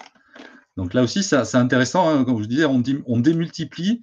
Plus vous l'utiliserez, plus vous aurez l'habitude de l'utiliser, plus vous serez à l'aise et plus vous pourrez démultiplier votre force de frappe, entre guillemets, en pouvant faire d'une pierre plusieurs coups en même temps, simultanément. Et du coup, vous diminuez tout ce temps de travail qui est chronophage dans la prise en main au départ des outils. Vous y trouverez, quand vous aurez un petit peu l'habitude, vous y retrouverez un gain de temps, par contre, phénoménal, et une agilité. Et en quelques clics, vous pourrez prévenir un grand nombre de stagiaires ou modifier des choses très aisément. Donc, c'est intéressant de continuer à s'exercer et à pratiquer sur tous ces éléments. Donc, voilà pour cette partie du flux. Ah oui, sur celui d'avant, juste, je vous avais montré, on peut aussi mettre… pardon, je reviens sur c'était 2019. Vous l'avez peut-être vu tout à l'heure. Ici, après la date, on peut continuer à l'utiliser. Hein, on peut rajouter des liens vers d'autres outils. Hein, pour l'instant, on a vu qu'on travaille en intégration avec les documents Google. S'il y en a qui utilisent le Padlet, là, j'avais lié une activité à un Padlet collaboratif. Donc là aussi, on peut intégrer le lien. On a partagé. Donc, je peux avoir tous mes stagiaires qui vont avoir ici également participé à ce Padlet collaboratif. Et là aussi, avec le Padlet, là, on a une trace aussi de la production de l'activité. Un Padlet, ça peut être une trace de production aussi. Hein.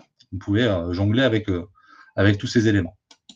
Pour ceux qui ne savent pas ce que c'est une curation de contenu. Il y a plusieurs logiciels. Nous allons les voir, je crois, le 5 mai, au cas où vous en avez besoin. Et maintenant, Padlet, comme Jean-Louis Santono a bien dit hier que toutes les plateformes ne restent jamais, il y a des mises à jour en permanence. Maintenant, les Padlets il y a un lien direct entre Padlet et Classroom. C'est-à-dire que je peux intégrer facilement, c'est-à-dire depuis Padlet, je peux lui demander de s'intégrer dans un Classroom. Et c'est véritablement tous ces outils-là ça vous semble, quand on ne connaît pas très bien, comme je le dis toujours, c'est en forgeant qu'on devient forgeron, hein. C'est pas moi qui le dis d'ailleurs. Eh bien, à partir de là, vous avez la capsule vidéo, la capture d'écran, votre webcam, le montage vidéo. Vous avez ici Classroom, mais vous avez aussi Greta quand on travaillera sur des projets. Donc, vous avez tous ces outils-là. Il faut simplement vous dire que c'est tout simplement des outils dont vous aurez besoin à un moment donné. Et si vous en avez besoin, c'est même pas la peine de penser au Padlet ou autre. Padlet permettra autre chose, permettra une présentation sur un écran virtuel d'un ensemble de contenus qui pourront être soit en collaboratif, c'est-à-dire venir demander à un groupe de travailler, soit bien entendu que vous avez vous-même mis à disposition des ressources. Et vous allez le voir donc, comme je l'ai dit à la rentrée.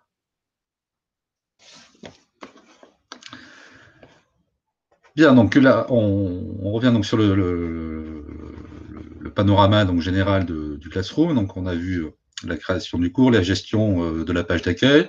Donc, dans le cours, ce flux, hein, donc voilà, hein, au fur et à mesure, vous pourrez vous en saisir pour être vraiment acteur là, de ces éléments. Donc, l'onglet travaux et devoirs. Donc, on revient rapidement dessus, mais dans les vidéos, les tutos qui ont été faits par Elias, hein, vous pouvez revenir dessus sur la page web d'AFPIC, hein, on vous le répète, vous avez tous ces éléments. Donc, simplement, rapidement, on refait le panorama des différentes possibilités. On peut créer donc ce devoir. Donc, le devoir, hein, on répète, c'est à mon sens plutôt lié à l'utilisation de ce qu'on a vu tout à l'heure, c'est-à-dire un document de texte qu'on va créer. Donc, j'ai vu souvent plusieurs personnes parfois qui ont créé. Alors, je vais me remettre pardon, sur la partie test. Hop. Donc, vous pouvez créer un devoir. Toujours impératif de mettre un titre, sinon il n'enregistre pas. Toujours impératif aussi, même si lui, il est facultatif, mais pour nous, c'est impératif de donner les consignes et les conseils nécessaires pour réaliser l'activité. Alors, je sais que c'est pas évident au départ, mais regarder la vidéo, ça suffit pas. Il faut aller un petit peu plus loin. Hein. Pourquoi il faut la regarder? Est-ce qu'il y a des choses saillantes qu'il faudra retenir? Est-ce que l'activité qui va m'être proposée en lien à cette vidéo, qu'est-ce que je dois, voilà, est-ce que je dois pareil, quand on lire le document ou consulter le document, c'est un peu évasif. Est-ce qu'il faut avoir une lecture, il faut survoler un document? Est-ce qu'il faut avoir une lecture attentive et détaillée parce qu'on va aller chercher un point précis, on va me demander de faire une analyse précise, d'aller chercher des mots-clés, je ne sais quoi. Donc, c'est vrai que c'est important là de bien répéter. Alors, je viens de voir rapidement la petite vignette. C'est là où dans le flux, j'ai envie de dire, ça peut être les deux. Là, vous donnez les consignes liées au devoir, donc vous pouvez détailler vraiment. Ça va apparaître, votre devoir, dans le flux. Donc, quand ils vont cliquer, ils vont voir ces notifications, mais vous pouvez, en complément, dans le flux, rajouter des choses, faire une petite vidéo, comme je le disais, pour venir préciser ce que vous attendez. Tout ça, c'est… plus on multiplie les conseils et les consignes, mieux c'est, effectivement, et plus c'est… ça vous permet aussi de le dire différemment. Quand vous êtes en présentiel, vous êtes souvent amené à reformuler parce que vous donnez une consigne et quelqu'un va dire attendez madame, j'ai pas compris, ou monsieur, qu'est-ce que vous attendez de nous, et vous reformulez. Et là, la difficulté, c'est que vous pouvez pas reformuler en direct. Alors, vous pouvez utiliser plusieurs vecteurs, une formulation à l'écrit. Alors, pareil, essayez d'utiliser des mots simples, les moins équivoques possibles, etc., etc. Et une présentation à l'oral, vous allez proposer la consigne ou les conseils différemment. Donc, c'est effectivement important de varier ces éléments. Tu voulais intervenir, Elias, il me semblait? Oui, je voulais intervenir, mais je vais donner priorité à déjà madame. Quelle est la différence entre le flux et l'agenda? Ah, l'agenda, c'est un agenda. Donc, le flux, c'est la page d'accueil du cours. Hein. Je reviens sur l'autre. Si je suis sur mon flux, Ici, je vois, je peux saisir du texte, je peux mettre des liens, je peux mettre des vidéos, je peux intégrer. Ça, c'est la page. Je ne suis pas un utilisateur beaucoup des réseaux sociaux, mais c'est la page, c'est votre flux Facebook ou LinkedIn pour ceux qui l'utilisent ou des choses comme ça. Vous retrouvez toutes les actualités en fait de ce cours. Ce qu'il y a à faire, c'est la vie du cours. L'agenda, c'est votre planning. Donc, c'est effectivement vous retrouvez sur l'agenda les échéances. S'il y a des devoirs, quand on crée un devoir, hein, si je rejoins Alexis, on peut mettre une date limite. Donc, si vous fixez une date limite à ce devoir, automatiquement, cette date sera répercutée dans l'agenda partagé. Et à la lecture de l'agenda, vous aurez aussi un témoin, un rappel visuel et pour vos stagiaires également, sur tiens, tel jour, j'ai tel devoir à réaliser. C'est le cahier de texte, un peu, on va dire. On peut l'utiliser un peu comme dans une version cahier de texte, l'agenda. Il peut être à la fois les devoirs, les rappels des échéances, et puis des plannings de rendez-vous, d'accompagnement ou d'interaction avec les stagiaires. C'est plus clair, Nadège, là, ça vous convient? Autre question, si on peut publier un devoir, est-ce que ça apparaît dans les flux? Oui, automatiquement. Vous avez vu là, si je reviens, ici j'ai des annonces que je crée à partir de cet outil-là, de ce premier bloc. Et quand je crée un devoir, automatiquement, voilà, ils sont répercutés dans le flux. Oui, alors je voulais tout à l'heure intervenir sur les flux et sur la notion, parce que la question était, est-ce que je précise dans les devoirs ou dans le cours? Oui, la réponse, vous devez obligatoirement tout donner, toutes les consignes concernant une activité, les consignes, vous devez les remplir totalement et entièrement. Les flux. Les flux, c'est fait pour accompagner les apprenants, pour conclure une formation et pour suivre la vie de la formation. Ce que dit Jean-Louis, c'est à partir du mur de Facebook ou autre, moi je ne suis pas utilisateur, mais lorsque sur Facebook ou autre, on fait d'abord le post, hein, on met son titre, on met son contenu, on met l'image qui va bien, etc.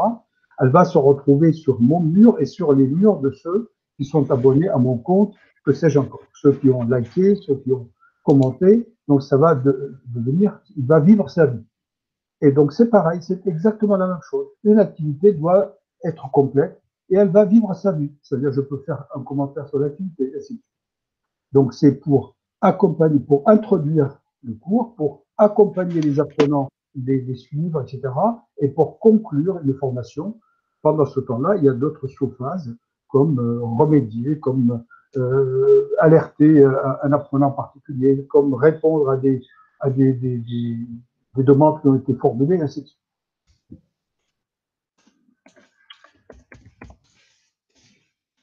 Alors, pour répondre, je vais passer aussi à un complément. Donc, Nadège, oui et non. C'est-à-dire que quand vous... Là, je suis dans on va voir, hein, je vais faire l'exemple. Je crée un devoir. Si je mets une date limite, automatiquement, ça va être répercuté dans l'agenda.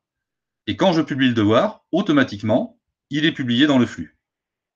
Donc, c'est depuis l'interface d'édition du devoir.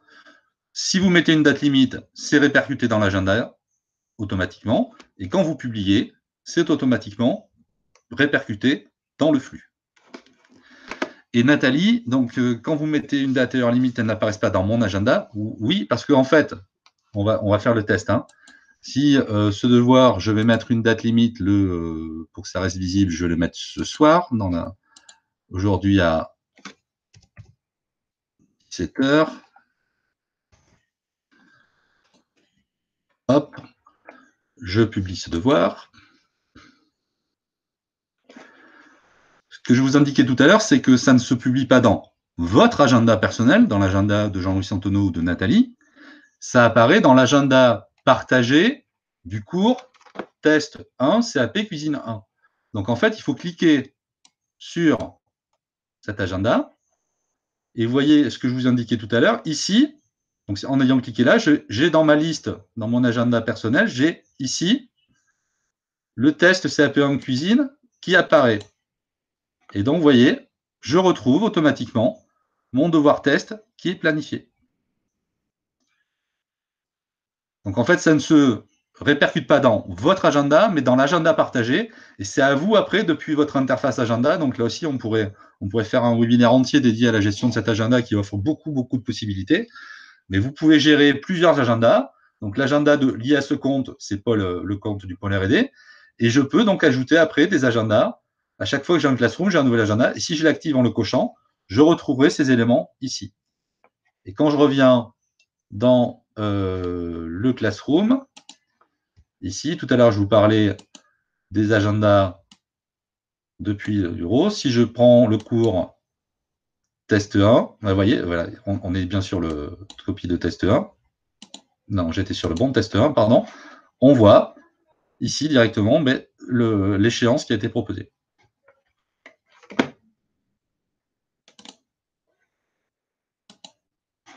Donc, je reviens à l'édition de mon devoir.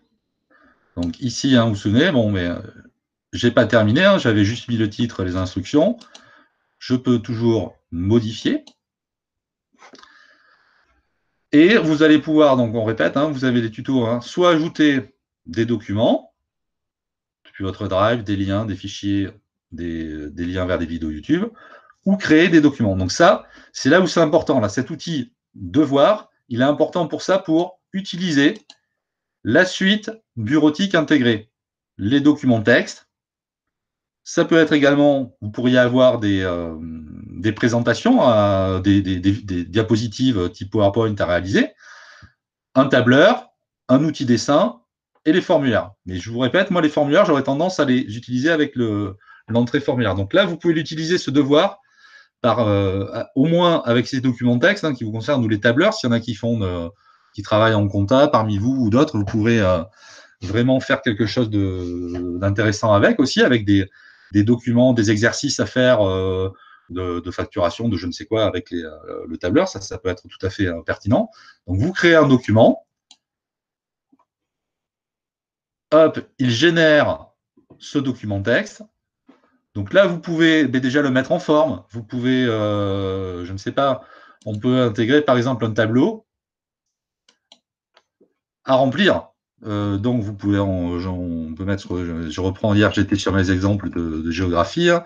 On peut demander aux stagiaires de remplir un tableau avec, pour chaque continent, de nous préciser un pays en particulier, etc., etc. Donc, hop, vous faites ce tableau, cette matrice. Vous pouvez créer un texte, je tape n'importe quoi, avec des trous. Et vous leur demandez de renseigner, de remplacer les trous directement, de venir produire. On peut imaginer toute la variété, poser des questions, tout ce que vous voulez. Et je rebascule dans le Classroom. Et ici, donc, bien entendu, ce qui est important, alors je répète, ça, ce n'est possible qu'avec les documents texte de chez Google. Si vous insérez un document Word, vous n'aurez pas cet effet-là. Ils ne pourront pas travailler là-dessus. Donc, vous créez ce document. Et on se rappelle, ce qui est important, mais vous l'avez dans les tutos, c'est parce que, alors ça arrive parfois. Normalement, je devrais avoir le bouton « Créer une copie par élève ». Donc, si ça vous arrive, c'est qu'il y a un petit bug dans la création du document. Donc, c'est bien de le voir en direct. Je recommence la manip. Je recrée un devoir. Je remets un titre.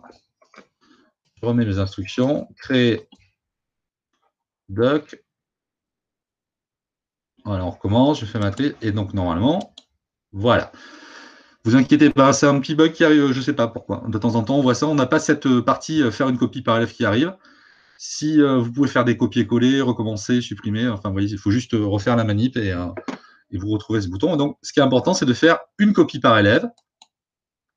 Et ensuite, là aussi, vous pouvez, ce devoir ou cette activité, la répercuter sur un ou plusieurs cours simultanément, ou vous pouvez faire à l'intérieur d'un cours de la différenciation ou de l'individualisation, on peut carrément faire ou de la personnalisation plutôt que de l'individualisation.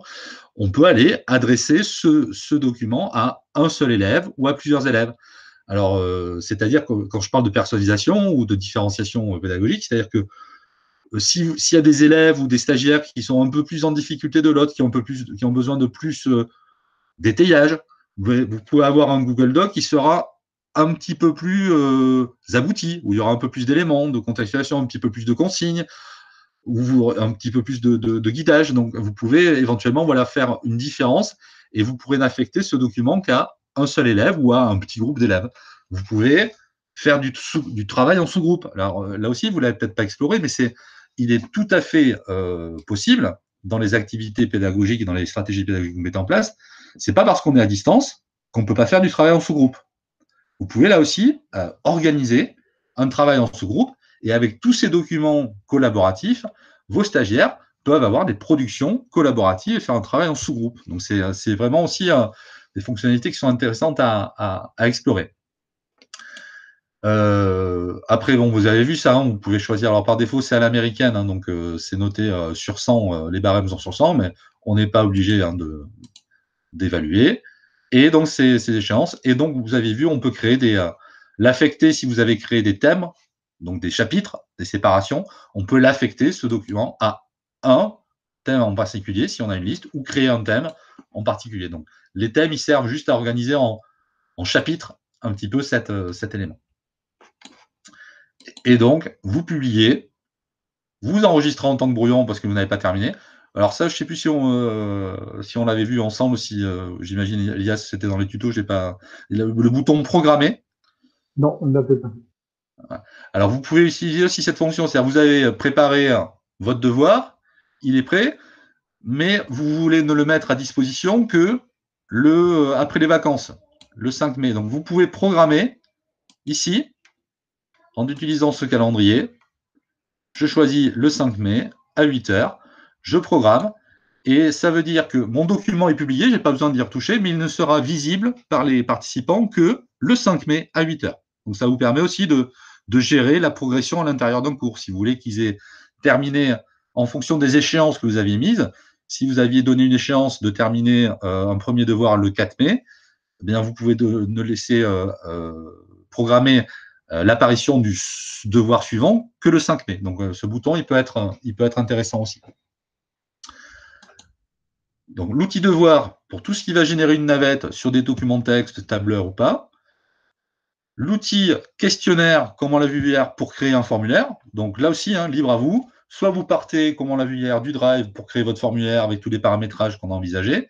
Soit vous le créez depuis directement le Classroom. Alors, quand on le crée, effectivement, Elias, vous le disiez hier, hein, je vous le rappelez hier, quand on le crée directement depuis le Classroom, ici, vous voyez en bas, on a une petite ligne d'information qui nous dit directement que le formulaire aura des paramétrages qui sont établis d'office, donc il limite à une réponse par utilisateur, qui collecte les adresses mail et qui restreint les réponses aux utilisateurs de votre domaine. Donc, si vous avez participé hier, je vous renvoie vers le webinaire pour ceux qui ne l'ont pas suivi hier, dans les paramètres du formulaire, donc on pouvait cocher ces cases ou décocher ces cases, une seule réponse par participant, collecter les adresses mail et limiter aux utilisateurs du domaine ou des domaines de confiance. C'est-à-dire que là, si vos stagiaires de se former en ligne, vos collègues du Greta CFA, ils pourront répondre sans difficulté. Mais par contre, ne pourront pas répondre à ce domaine, à cette question. Si vous avez intégré, par exemple, ça peut être un blocage que vous avez vu.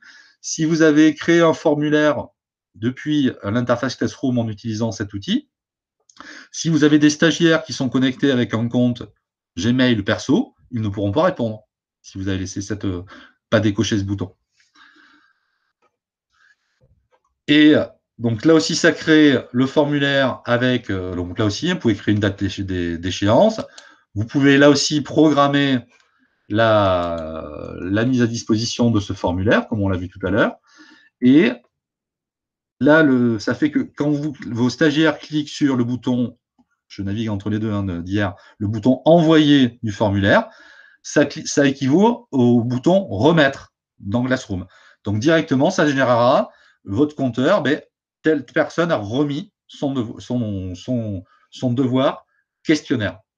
Alors c'est vrai que c'est un peu confusant les deux éléments parce qu'on crée ici un devoir ou un questionnaire, mais au final, ce sont quand même, on a la même icône, ce sont deux devoirs, mais l'outil devoir, c'est plutôt pour utiliser les fonctionnalités texte, tableur ou éventuellement présentation en ligne, les slides, les diapositives.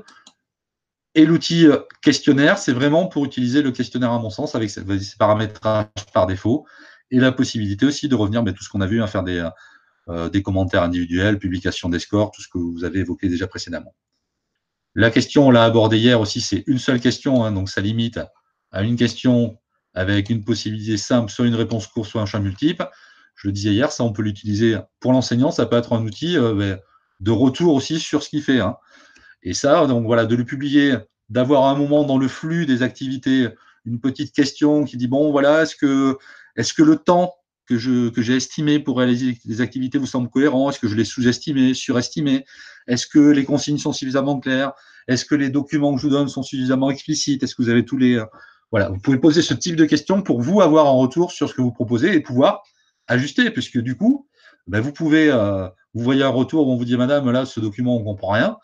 Boum, vous pouvez réajuster, faire une nouvelle publication, une nouvelle annonce, ajouter un document, modifier votre devoir en rajoutant un document. Enfin, vous avez toutes les possibilités pour interagir immédiatement. Et si vous modifiez ce devoir quelque part, il sera par répercussion modifié dans tous les éléments où il est disponible. Et enfin, ce qui va être important, alors là, je vais basculer encore une fois sur mon compte personnel. J'ai un cours test ici. Hop, travaux devoirs, donc créer. Ce qui est très important, c'est ça, réutiliser un poste. Alors, tout à l'heure, on a vu comment on archivait des cours, on a vu tous les cours. Quand je clique sur ce bouton, je vais avoir accès à ce que je vous indiquais tout à l'heure, c'est-à-dire à ma bibliothèque. Donc, si je reviens ici, je peux naviguer. Je retrouve ici tous mes cours que j'ai créés, et tous les cours auxquels j'ai été invité en tant qu'enseignant. Donc, si un collègue vous a invité à un cours, ce qu'on disait tout à l'heure, vous retrouvez tous ces cours-là. Et il me suffit d'aller cliquer sur un cours, je prends celui-ci, je retrouve tous les devoirs qui ont été créés. On retrouve les devoirs, on ne retrouve pas les annonces spécifiquement du flux, hein. Mais tous les devoirs, je peux en choisir un ou plusieurs, enfin non, on peut les prendre qu'un à la fois. Il vous valide le fait qu'il crée des copies de toutes les pièces jointes. Donc, si vous avez mis des documents PDF, des documents texte, il va tout copier. Et si je réutilise directement ce devoir, qui était même dans un cours archivé, hein, on n'a pas besoin, on a accès aussi à cette bibliothèque de cours archivés. Poum, voilà, je le retrouve dans ce nouveau cours.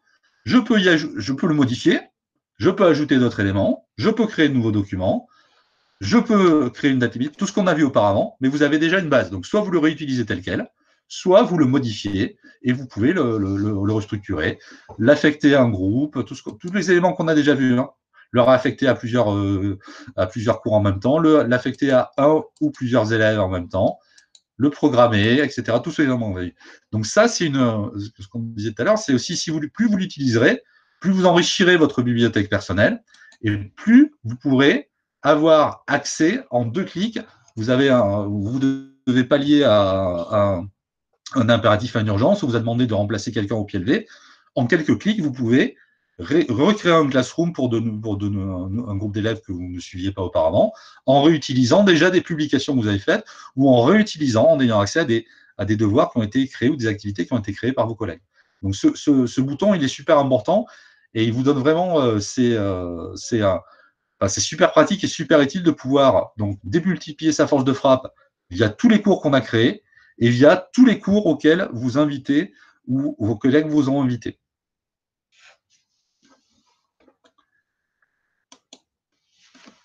Voilà pour ce retour rapide sur cette partie travaux et devoirs. Est-ce qu'il y a des questions? Oui. Oui. Donc, est-ce que l'agenda est seulement présenté sur une semaine? C'est à vous dans votre agenda personnel, vous voulez dire? Non, dans l'agenda partagé, moi, il est présenté uniquement sur la semaine. Alors ici, oui, si je ne dis pas de bêtises, on peut pas. Pardon, agenda. Ici, on ne peut pas modifier. On a toujours la lisibilité sur une semaine, Mais par contre, si vous passez par votre agenda personnel, ici, vous pouvez modifier l'apparence, le mettre en mode mensuel. Alors, où est-ce qu'on modifie déjà Elias, si tu as en tête le raccourci, je ne sais plus que je… C'est le bouton à côté de l'engrenage. Il y a écrit semaine. Voilà, on peut le mettre en mode semaine, jour. On a voilà, chaque jour de la semaine, semaine, mois. Voilà, vous pouvez, donc c'est à vous. Après, dans votre… donc si vous avez, si vous voulez avoir votre planification sur le mois et sélectionner après tout à l'heure plusieurs agendas des cours, vous retrouverez ça. Donc dans la partie Classroom, on ne peut pas modifier la mise en page, mais dans votre agenda personnel, on peut modifier cette lisibilité. Oui. Rien ne dit que cette fonction ne sera pas intégrée dans Classroom. J'ai besoin d'une précision de Nathalie. Ça serait top un webinaire sur ce sujet. Quel sujet, s'il vous plaît? Le temps de la précision, la gestion des agendas. Très bien, je note. Très bien. Ensuite, est-il possible pour les cours aussi de différer la publication? Si oui, comment? Lorsque vous créez un cours, de différer la publication? C'est ça. Alors c'est ça, oui. Comment dire? Tant que vous n'avez invité personne, le cours n'est pas accessible. C'est-à-dire que vous pouvez créer toutes vos activités. Tant qu'il n'y a pas de stagiaires ici, dans la rubrique personne, tant qu'il n'y a pas d'élèves, de stagiaires, de participants qui sont inscrits, personne n'y a accès. Alors après, on n'a pas le… ou alors vous l'archivez, et du coup, il n'est pas disponible en mode public. Mais il n'y a pas… on ne peut pas, comment dire… effectivement, dire ce cours ne sera disponible que tel jour. Après, c'est les publications. Si tous vos devoirs ou toutes vos publications sont programmées, là, vous pourrez modifier. Non, on peut que programmer les éléments à l'intérieur du cours, mais pas directement l'apparition, la mise en ligne du cours. Après, ce qui fait que le cours est disponible ou non, c'est le fait que vous avez inscrit ou autorisé l'inscription des stagiaires. Oui, voilà, c'était plus dans l'idée de dire je prépare mon cours à l'avance, mais je le mets en ligne que, sur le flux d'actualité, entre guillemets, que à ce moment-là. Ça, c'est pas possible, on peut le faire que pour les devoirs. Ouais, que pour les devoirs ou les annonces. Voilà. Donc les garder, alors soit vous les programmez, soit vous les gardez en mode brouillon. Mais effectivement, le cours, à partir du moment où vous avez des participants, on ne peut pas programmer son apparition. Pour l'instant, ça viendra peut-être, parce qu'il y a, comme on vous l'a dit, il y a des évolutions quasiment, pas quotidiennes, mais au moins mensuelles. Tous les mois, il y a une nouvelle fonctionnalité. Donc là, ça fait partie des choses qui viendront peut-être, mais pour l'instant, c'est pas réalisable directement. Non. D'accord, merci.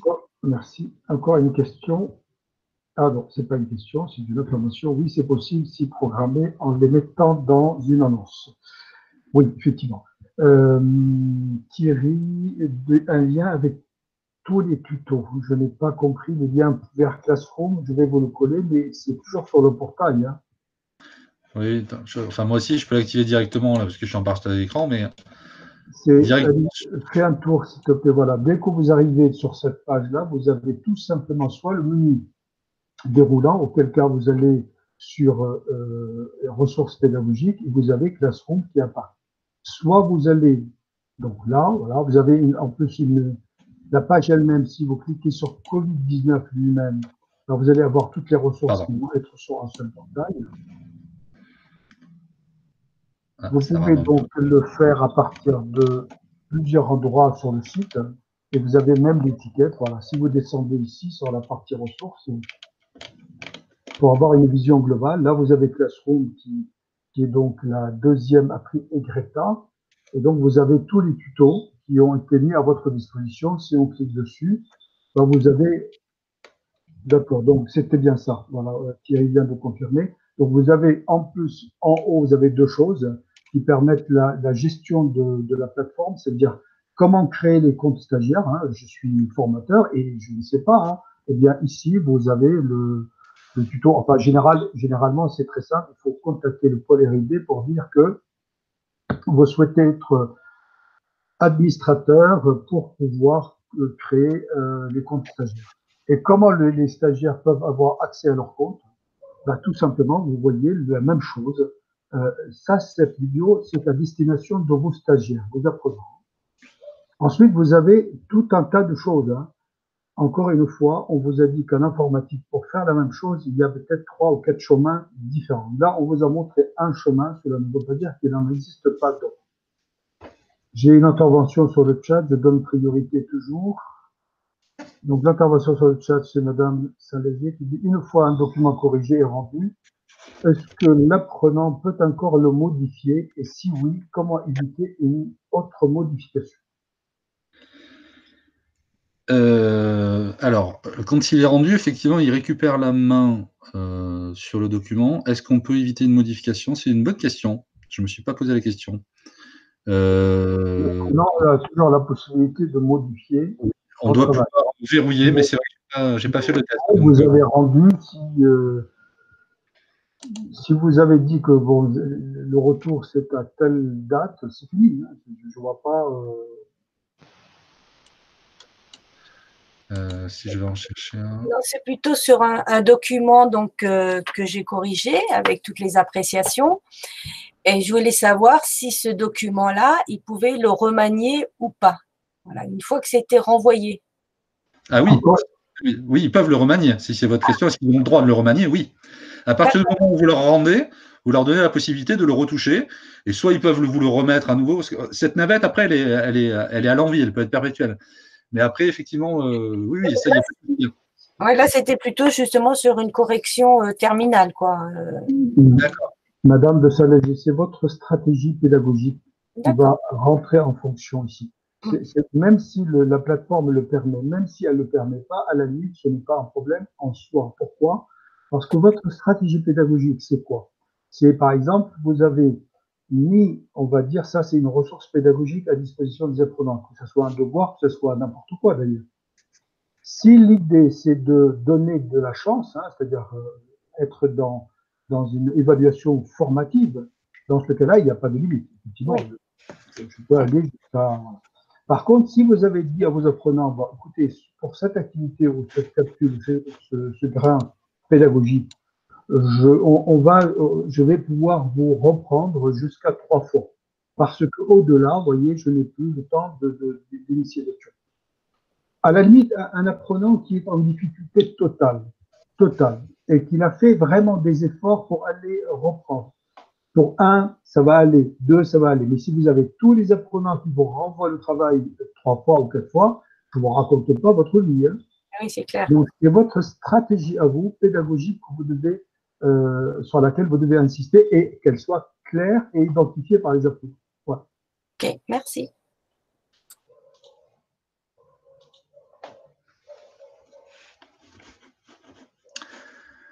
On a vu la partie travaux et devoirs, on a fait ce retour et vous avez tous les éléments. Alors, vous avez vu peut-être, oui, alors je vous mets en garde, dans les évolutions, vous voyez, il y en a une cette semaine. Vous voyez, il y a un petit bouton Meet là qui est apparu, qui permet de générer une classe virtuelle, un outil de visio, là, ce qu'on est en train de faire, directement pour tous les participants à un classroom. Alors, si on clique, vous voyez, directement, on peut accéder à une classe virtuelle spécifique. Donc là, il est accessible.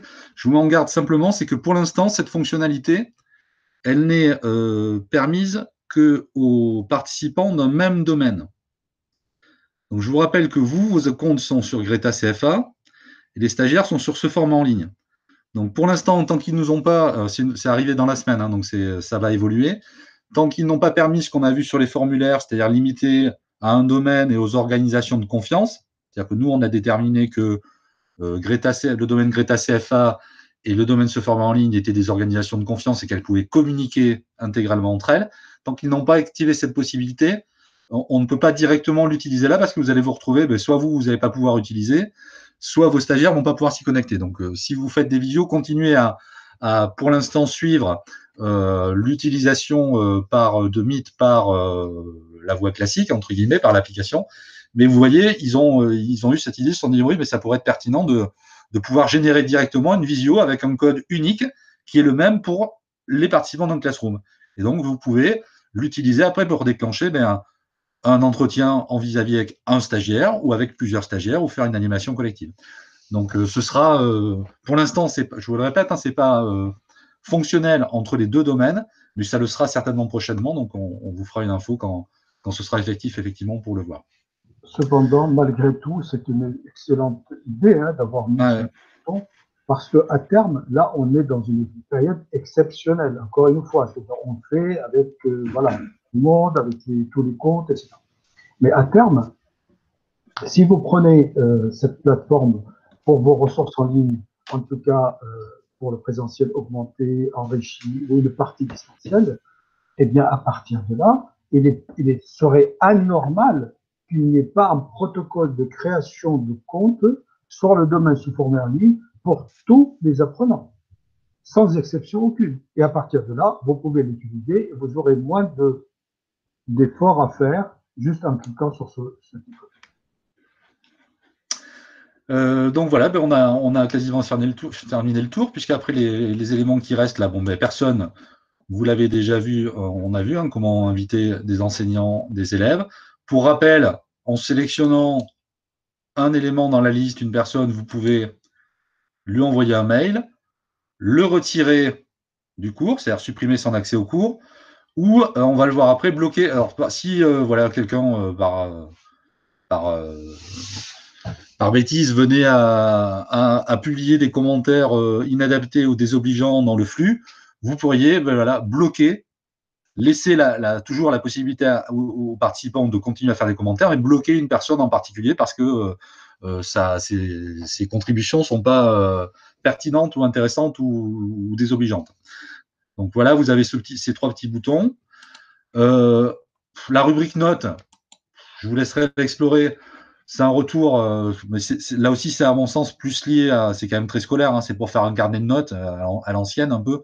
Donc, c'est pas forcément toujours pertinent pour vous, mais ça peut être un indicateur. Vous aurez le report des notes, vous pouvez faire des moyennes, des choses. Bon, je vous laisserai l'explorer si au besoin. Juste enfin, par contre, voilà, dans les paramétrages, voilà, le dernier bouton, c'est ce bouton paramètres en haut à droite, qui vous permet, une fois que vous avez créé le cours, de modifier les informations que vous aviez créées au début. Donc, sur la première vignette, vous savez, quand on crée le titre, la section, etc. Donc là, vous pouvez modifier ces éléments. On retrouve le code du cours qu'on peut afficher, qu'on peut réinitialiser ou désactiver. Voilà, vous avez quelques paramétrages possibles, histoire que vous ne puissiez plus permettre à des gens qui, si le code a été un petit peu éparpillé ou transmis à des personnes qui n'ont pas interactivé, vous pouvez désactiver ce code. Vous pouvez donc autoriser, par défaut, c'est autorisé. Les élèves peuvent publier des posts et des commentaires, mais si vous ne souhaitez pas, vous pouvez les autoriser uniquement à ajouter des commentaires et pas des publications à part entière, ou seuls les enseignants peuvent publier des commentaires. Je ne sais pas pourquoi il ne veut pas s'afficher en entier, mais vous pouvez donc gérer ce niveau. Là, voilà un paramétrage sur les notifications, les devoirs et flux. Est-ce qu'on affiche les pièces jointes, tout ça. Enfin bon. Les notifications réduites, vous avez vu tout à l'heure, c'est qu'on a la petite icône simplement avec le titre du devoir. Donc, vous pouvez faire ça. Afficher les éléments supprimés, ça vous permet, si vous, dans la construction de vos annonces, vous avez supprimé un devoir, mais ça vous permet de le voir dans votre fil. Il n'est pas visible mais ça vous permet de le voir. Et si vous dites finalement, ça c'était pas mal, je veux le remettre en scène, bon, ça vous permet d'avoir une lisibilité sur des modifications que vous aviez faites. Donc, la génération du lien Meet se fait ici. Donc, il faut avoir cliqué sur cette partie dans les paramètres pour que le bouton « Je reviens » soit visible ici, pardon. Où est-ce que je l'ai vu? Où est-ce que je l'ai mis, mon bouton Meet? Ah oui, ici, je ne l'ai pas activé. Donc, je vais le faire, pardon. J'ai changé de compte.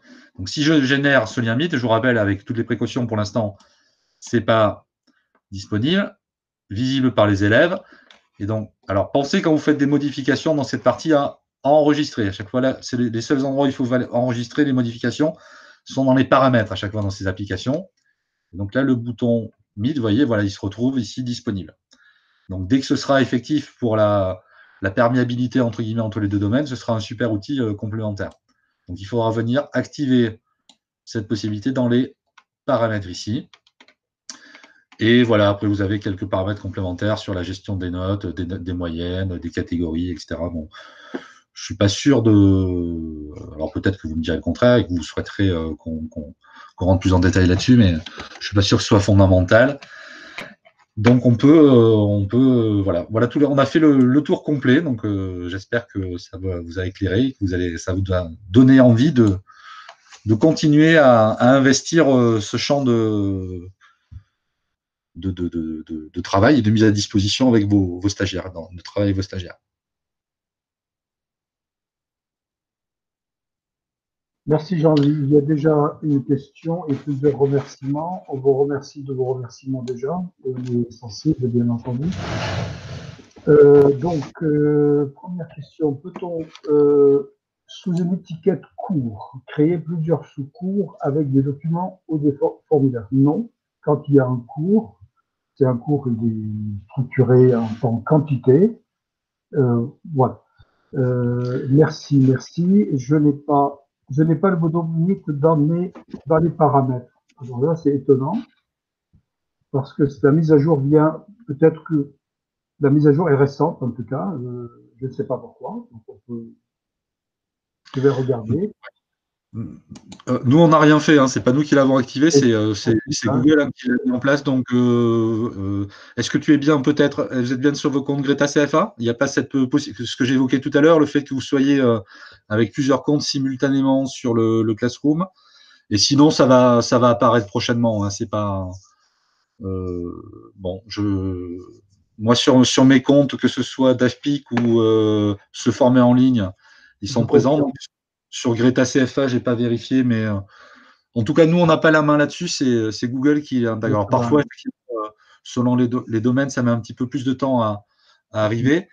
Et en complément à la réponse faite par Elias, c'est donc effectivement, on ne peut pas créer des sous-cours, mais par contre, avec les thèmes dans le cours, vous pouvez structurer en différents chapitres votre Classroom. Donc, ça peut répondre peut-être à votre problématique. Dans chaque thème, vous pouvez affecter des documents différents, des devoirs différents, etc. Deuxième question. Suite à des questions. Quand on note un travail avec un barème intégré, comment rendre la note? Qu'est-ce que vous voulez dire par barème intégré? Ça veut dire qu'on a mis la question sur 3 ou 4 et on l'a notée sur 3 ou 4. Eh bien, comment l'apprenant reçoit ça? Alors, ça dépend de l'outil que vous avez choisi. Si c'est un formulaire avec une correction automatisée, comme on a vu hier, ou une correction manuelle que vous faites depuis un questionnaire que vous avez créé dans Classroom, quand vous cliquez sur « Publier les scores », donc la note sera établie. Et si c'est un document texte, comme on l'a vu tout à l'heure, quand j'ai affiché toutes les vignettes de mes stagiaires sur du CAFOC et que j'ai ouvert le document, en haut, il y avait un bouton « Rendre ». Donc, vous cliquez sur ce bouton « Rendre », vous affectez le barème, et donc là, la note la notification, je disais, arrive par mail dans la boîte du stagiaire, et il a sa note et les commentaires que vous avez attribués. Alors ensuite, Madame de Saint-Léger, dans Doc, je ne sais pas utiliser, appliquer le format. On va plutôt le voir en fin de webinaire, s'il vous plaît. Merci pour... Non, ça c'est les remerciements. Que veut dire dans onglet personnes élèves, invité comme tuteur? Ah oui, alors vous avez ça, c'est une fonctionnalité qu'on nous a demandé d'ajouter. Alors on l'a ajouté que sur la partie Greta CFA. C'est des collègues de Lot-et-Garonne qui travaillent avec des mineurs. Donc quand on crée des comptes avec des mineurs, donc on vous rappelle que si vous travaillez, enfin non, normalement c'est assez rare dans nos structures, mais parfois il y a des apprentis effectivement qui sont mineurs. Quand ils sont mineurs, il faut impérativement avoir l'autorisation des parents ou des représentants légaux pour leur créer un compte. Donc ça, c'est une première base. Et effectivement, à la demande de ses collègues, on a activé cette option qui permet d'inviter un représentant légal, donc les parents ou un représentant légal du mineur qui participe au cours, de manière à lui transmettre aussi les éléments qui sont contenus dans le Classroom. Donc, il a une lisibilité sur les échéances de travail aussi, s'il y a un devoir à faire. Ça permet aux parents de pouvoir aussi être avoir une visibilité sur les attendus du cours et de pouvoir comment dire, pousser leurs enfants à réaliser les travaux en temps et en heure. Donc, en temps et en heure, c'est une lecture aussi sur leur cahier de texte en ligne. Donc, ça permet ça, en fait. Donc, ça veut dire que par défaut, cette indication est sur tous les stagiaires qui ont eu un compte et se former en ligne. J'ai pas entendu, pardon, Laure. Est-ce que cet intitulé, comment dire, invité comme tuteur, existe par défaut sur toutes les personnes qui se sont créées un compte en ligne? Oui, mais là, on nous demande de l'activer. Vous pouvez l'activer. Si vous ne cliquez pas sur ce bouton « Inviter un représentant légal », il n'y a pas d'invitations qui sont générées. Donc, c'est une possibilité qu'on nous a demandé d'intégrer, mais on ne peut pas la scinder ou la différencier. Donc, elle est possible dans les paramètres maintenant pour tous les cours Classroom, mais elle est dédiée uniquement à la gestion des élèves mineurs, éventuellement, si vous voulez transmettre des comptes rendus d'activités ou des échéances de devoirs à faire aux représentants légaux. D'accord, merci.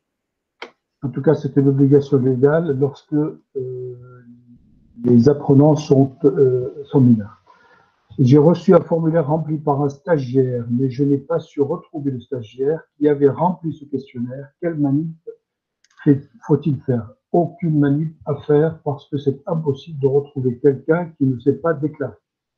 On peut tracer la personne par des modalités de hacker pour le retrouver, mais si vous n'avez pas mis, regardez ce que vous avez dit Jean-Michel hier, commencez par mettre nom, prénom.